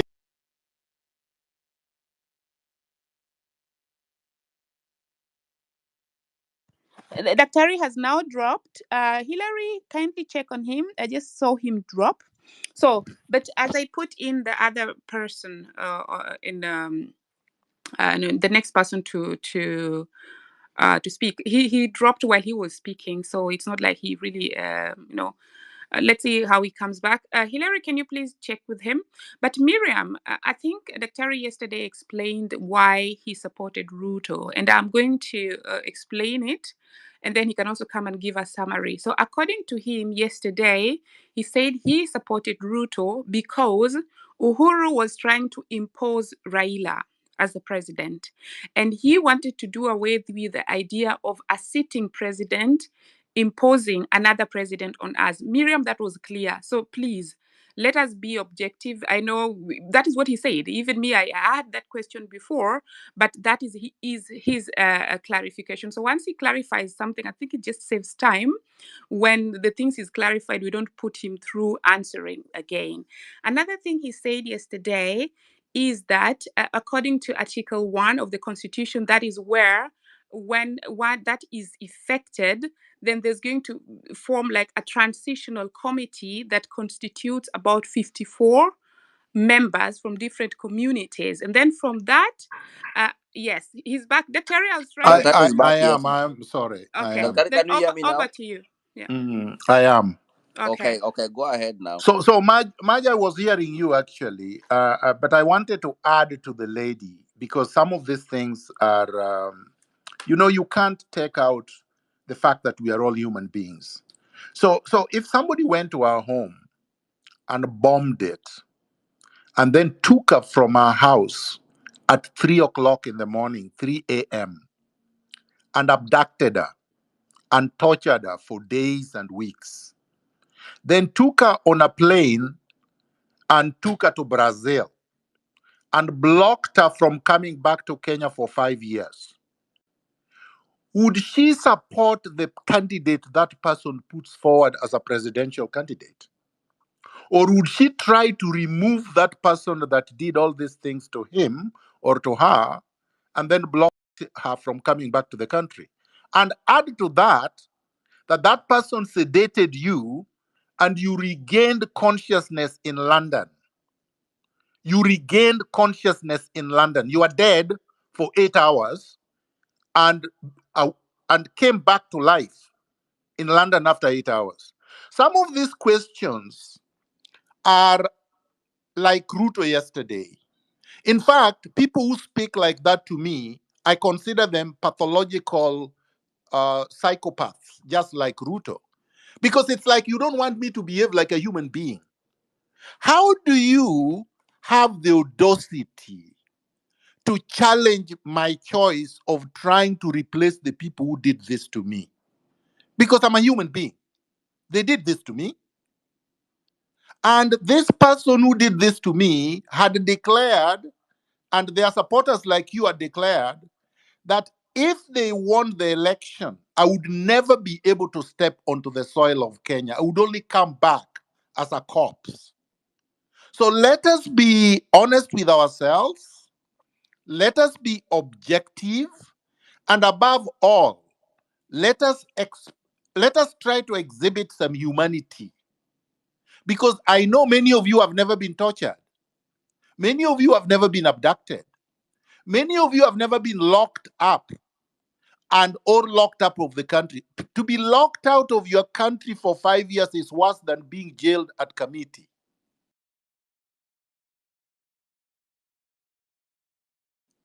And many of you have not and will never go through that. And yet, I did not surrender. I did not go to Uhuru and say, forgive me. I did not do what Raila did, go and get money and keep quiet. And I've not kept quiet up to today. You owe me a thank you. Thank you.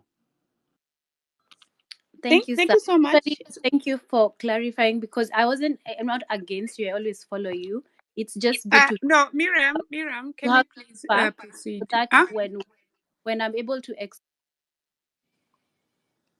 Miriam, okay. You're muted. Okay, Maj. Thank you so much. Maj, there's one question I think that I didn't answer. There's a lady came here called Tabitha. She asked about she was mobilizing youth in Sia County, and then one was shot and being scared and everything. I don't know. Can you retract the same question, Doctor? Um, Yeah, I can. Oh, And the answer is the same answer I gave to Nyaradwen. Every circumstance dictates a different response.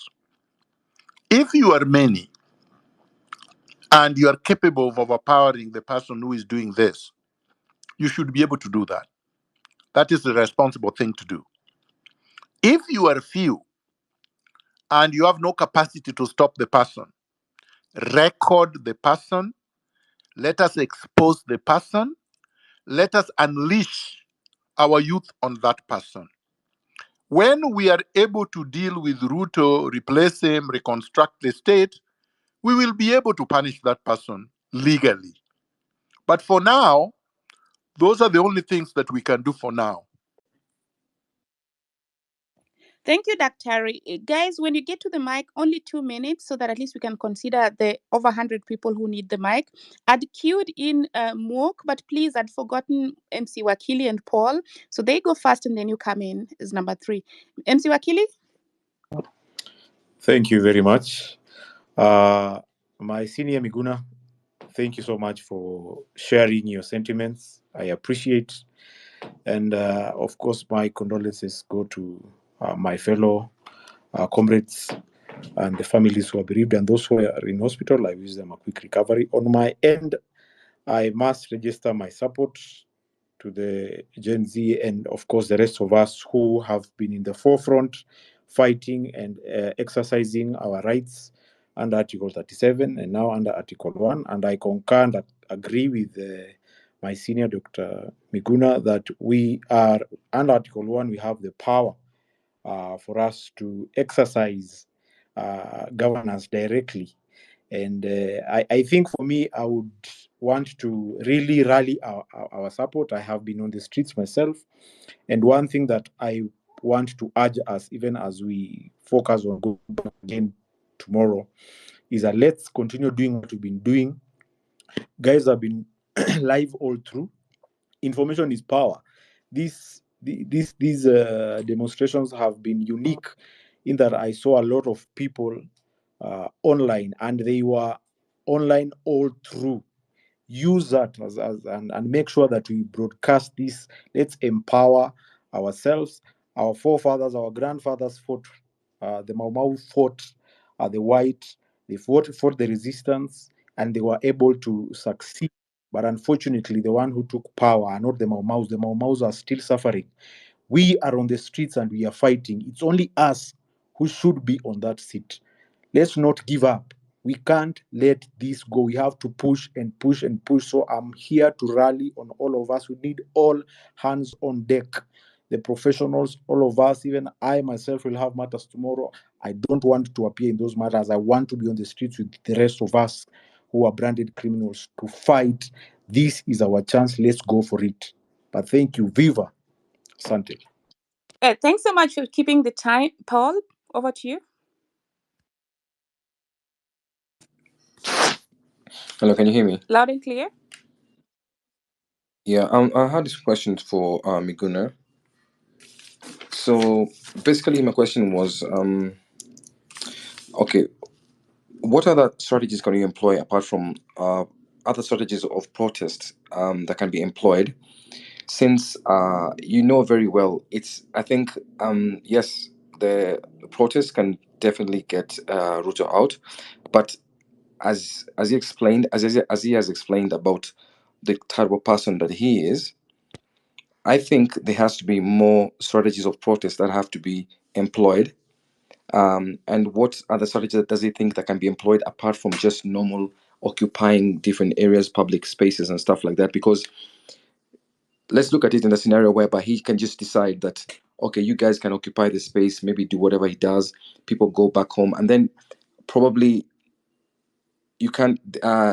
How can that be sustained over a certain period of time? In a sense whereby it's very effective.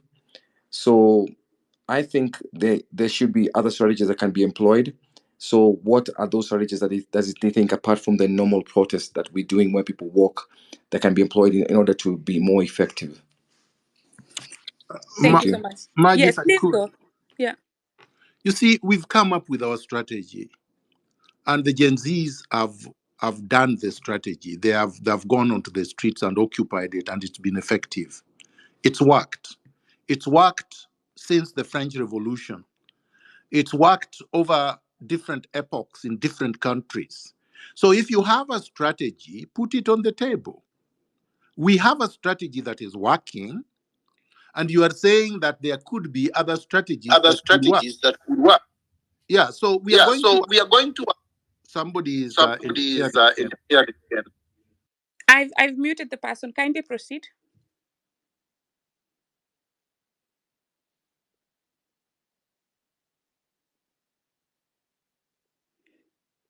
Kindly proceed. I muted the person.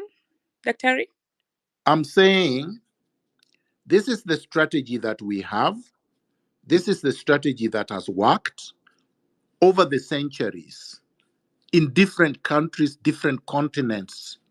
This is the strategy that has worked in Kenya since 2 weeks ago. So there is no reason to adopt another strategy. If you have a superior strategy and you think ours is inferior, then you better present it to the people. Ours is working. Present yours. Thank you.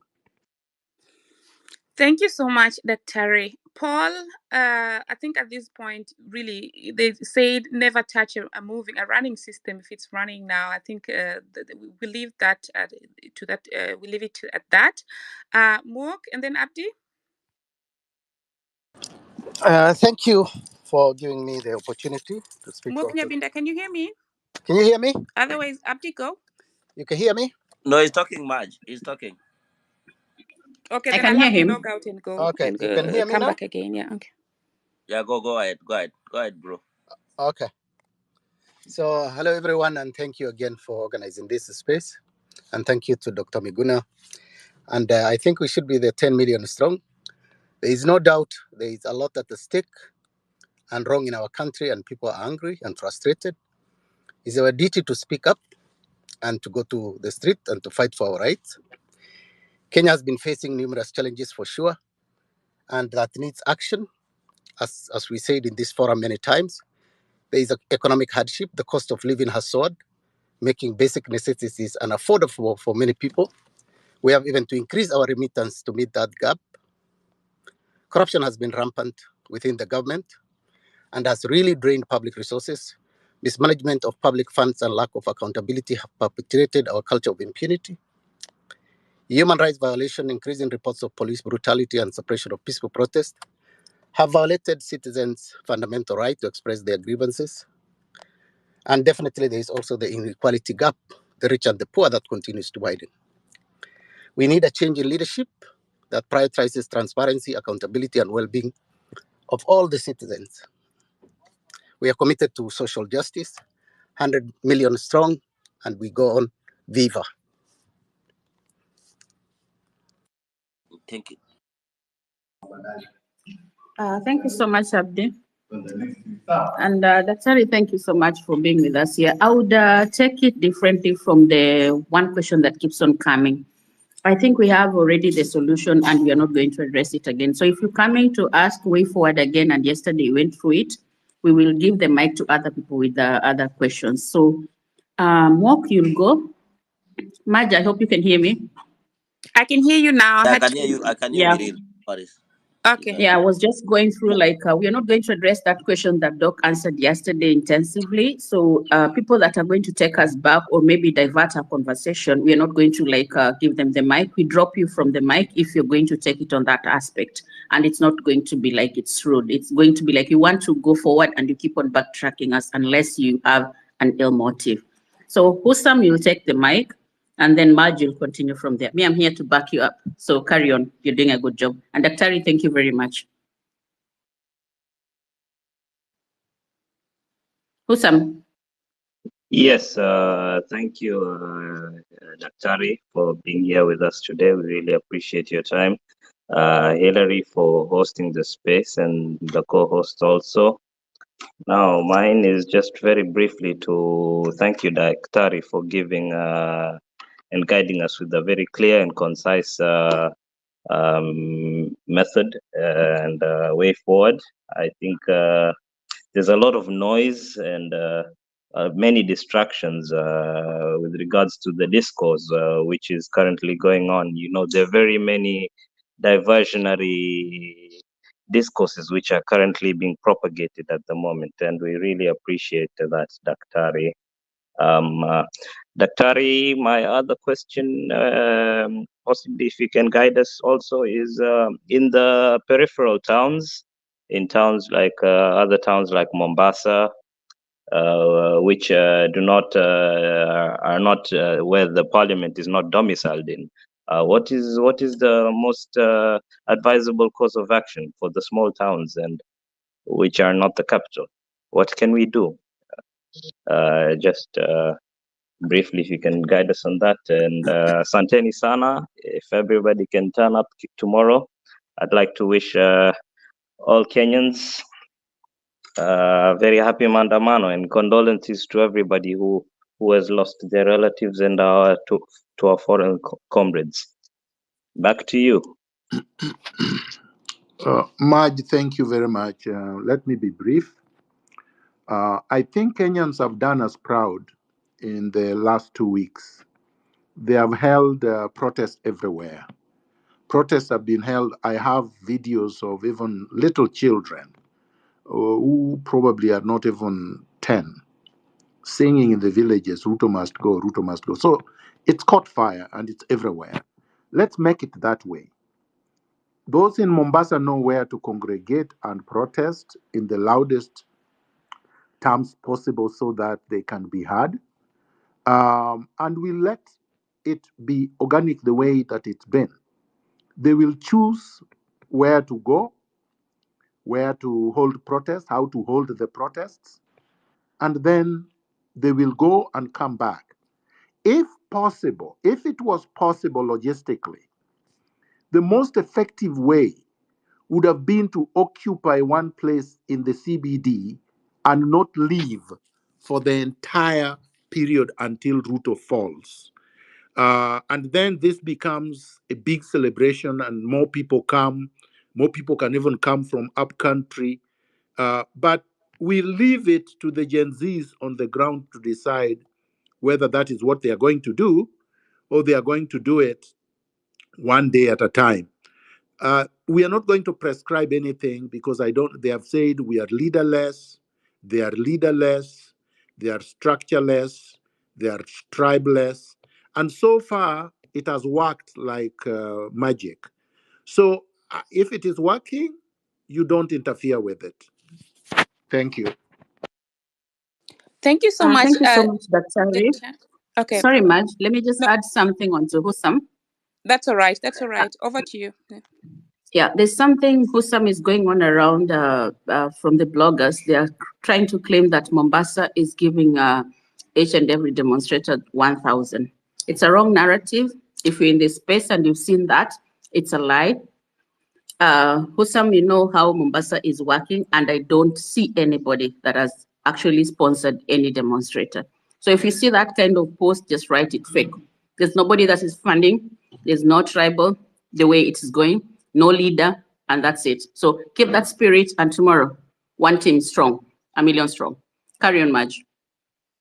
Thank you so much, Biril, and thanks for really emphasizing that we should keep on track and remain, discussing, relevant things and not a repetition of what was done yesterday. So I underscore that, and we proceed. But did Mark already speak, or because if he spoke, then we go to Rosemary.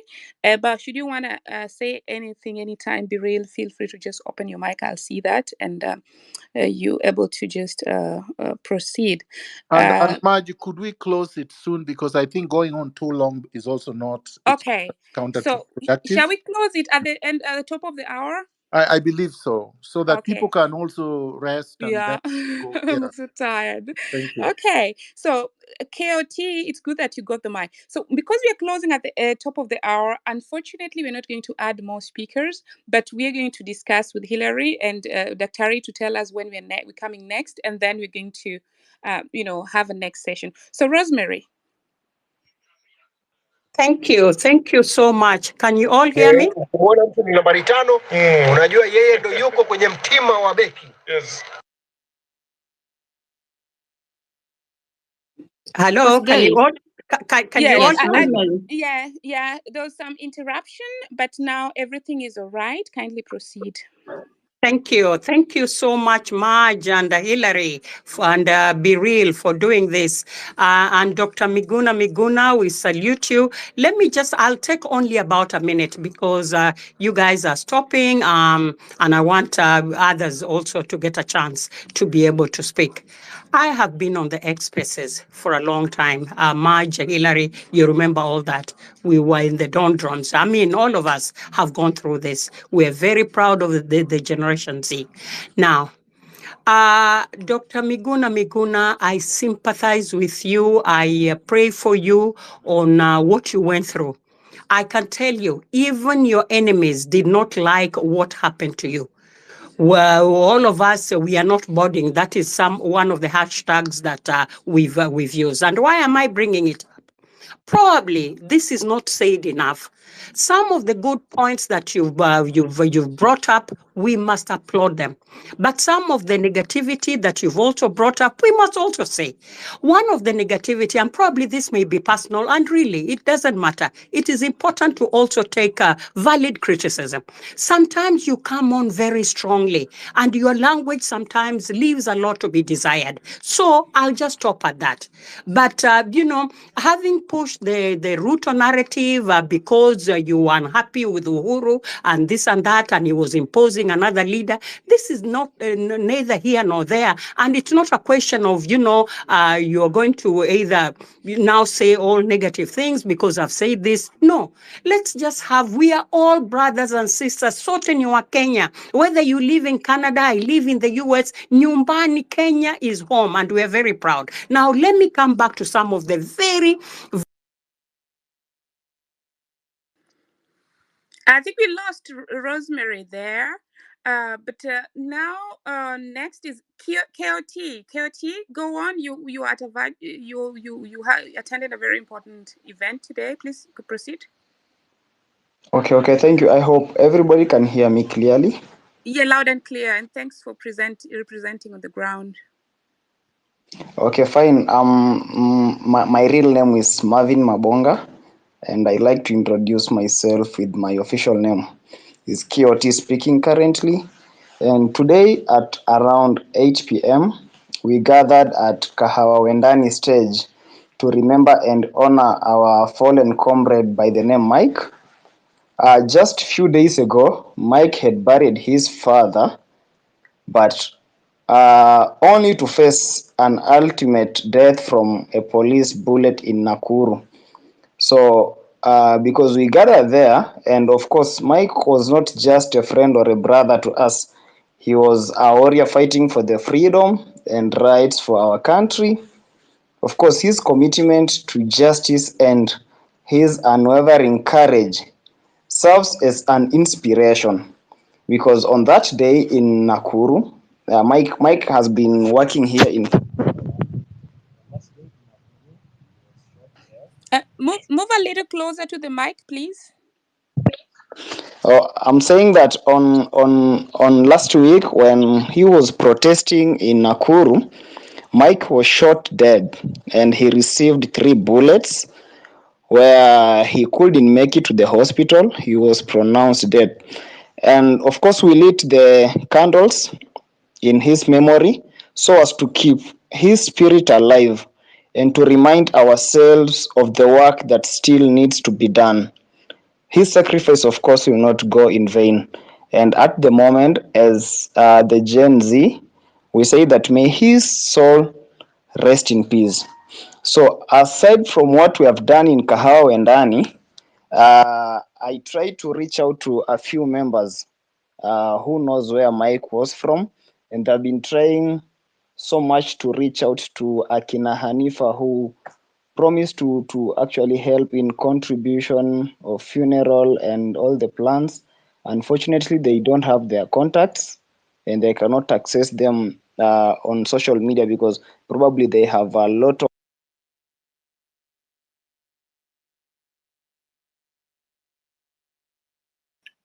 I'm sorry to do that. God, Okay. QT, I'm sorry, forgive me.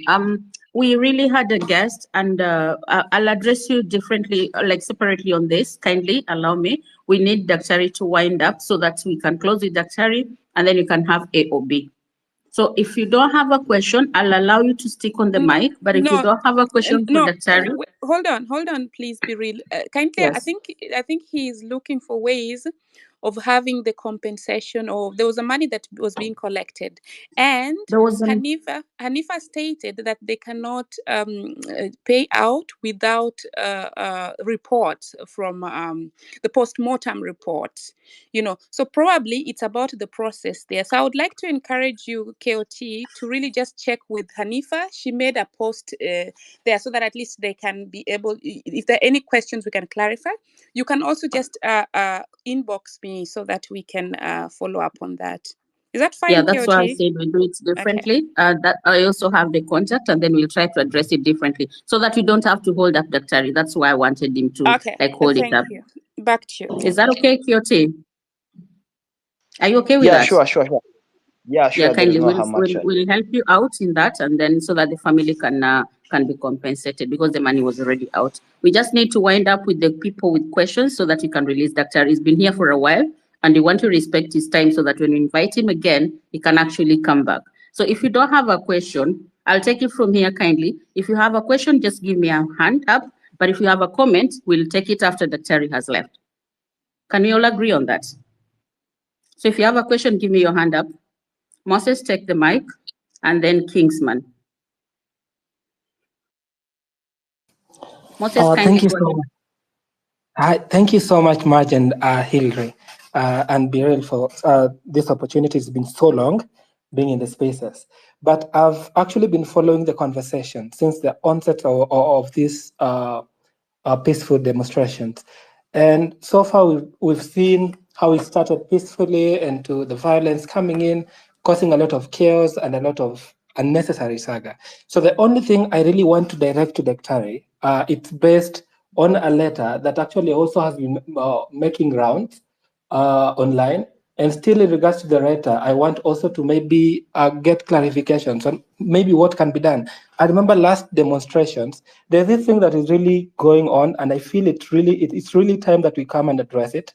And even as those that will be marching for the peaceful protest tomorrow, we really need to be to stop any violence at all costs. Because I remember last Tuesday, within the group that you are marching into town, there's this group of just unknown people that were even throwing stones to the police officers. And these are the kind of people we are trying to talk about. Is there possible ways that these people can come and they be identified? And how also can this double speaking from the government, even sponsoring goons, be brought forward so that these people also be brought to book instead of having the entire demonstration thing as violence? Yet they are the people that are, at the end of the day, have organized such troops. And lastly, how possible, how valid is the letter that is really coming from the Office of the Director of Public Prosecution that is so much talking about applying the full force what really happens to the perpetrators, what really happens to those that are already victims to this.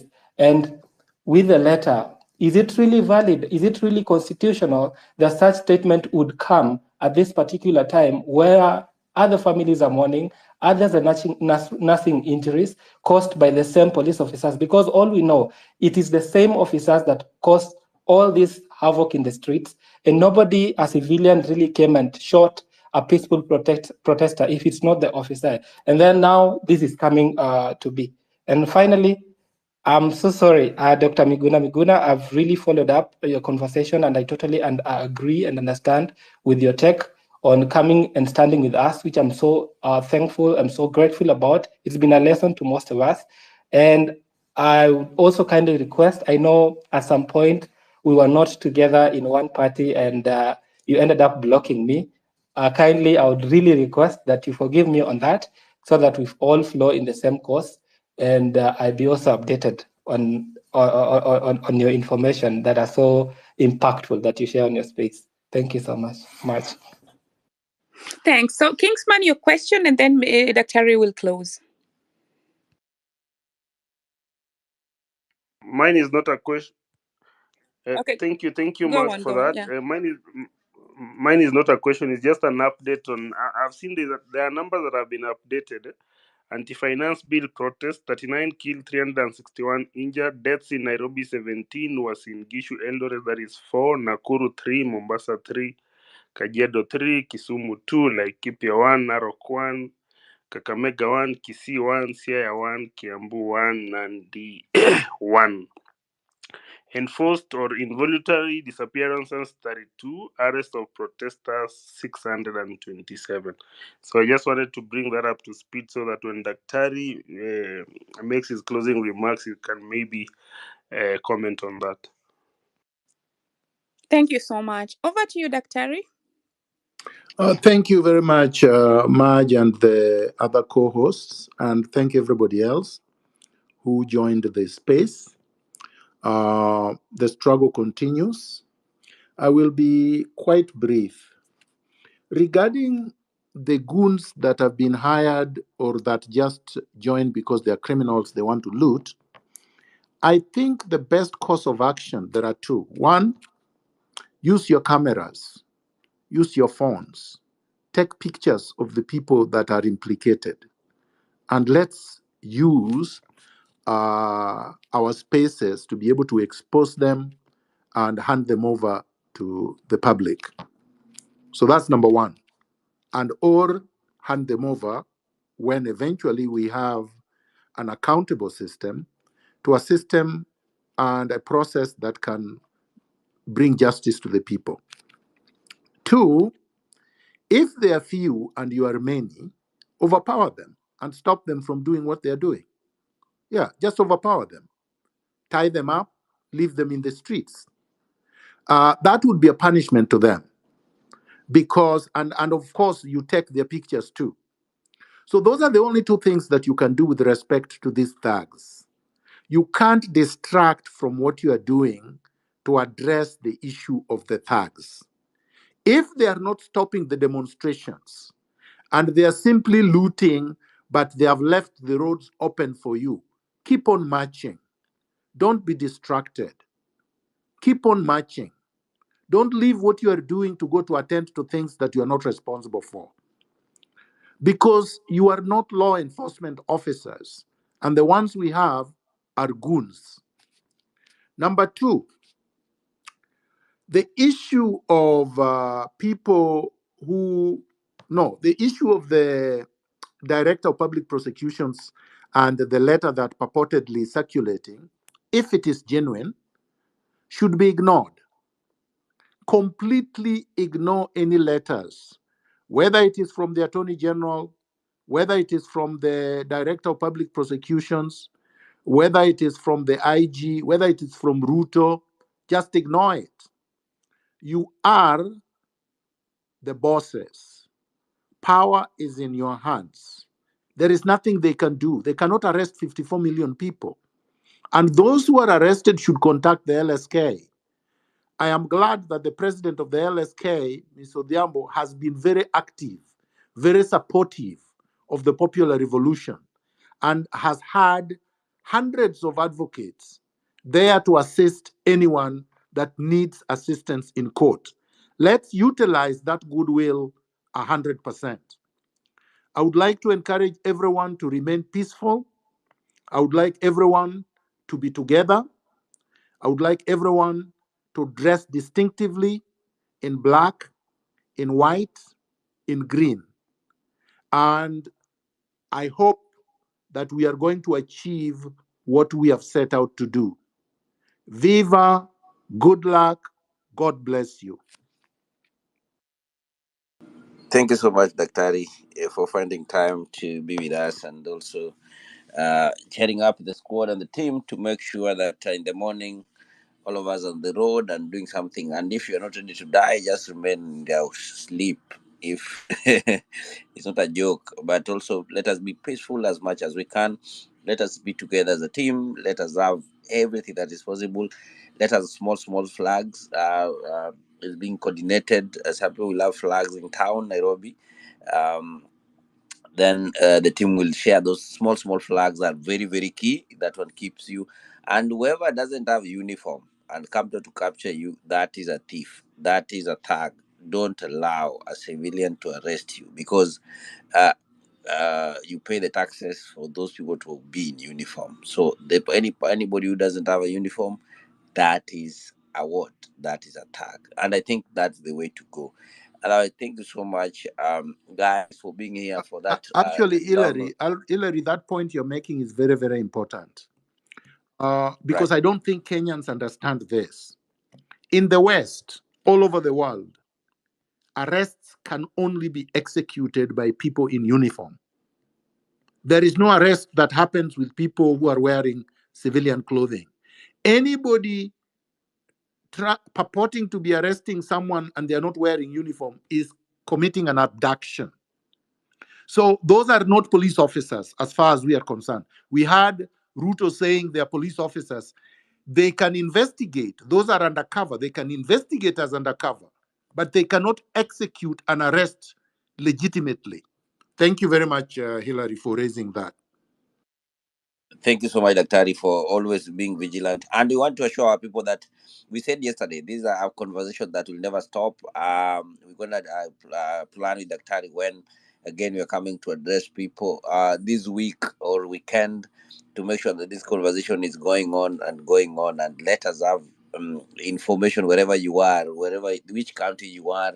I know now, Migori, Wargangari, I can see Oma Bay, I can see Nyeri, people are Meru, everywhere I can see everybody saying that we are ready to go, and some are not even in a sleep. They are in overnight, burning the night here. We're just waiting to get to the road.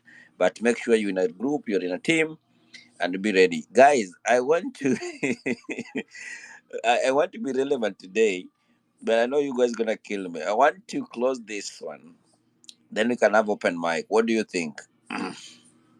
Hilary, yes, please let's kindly proceed to close this space, because this was Dr. Miguna's. Like he was addressing this, and then you can open if you can open an open mic for those who want to come on in. Chime Yeah, in. and thanks Okay. everyone. Yeah. All right. Thanks to everyone. Thank you. I'm doing open mic. Kingsman. Thank you so much for good job. Be real. Thank you, Maj. Thank you, everybody who spoke. Everybody who was in a mic. Everybody. I'm doing open mic. That we can have open mic where we can just chime in till morning, and then we get to the road. I know it is now 11 p.m. and yep. We need to take dinner. Take dinner, man. I'm also want to take some dinner here, but we're gonna do open mic for us to at least chime in. Thank you so much, guys. Keep it alive all the time.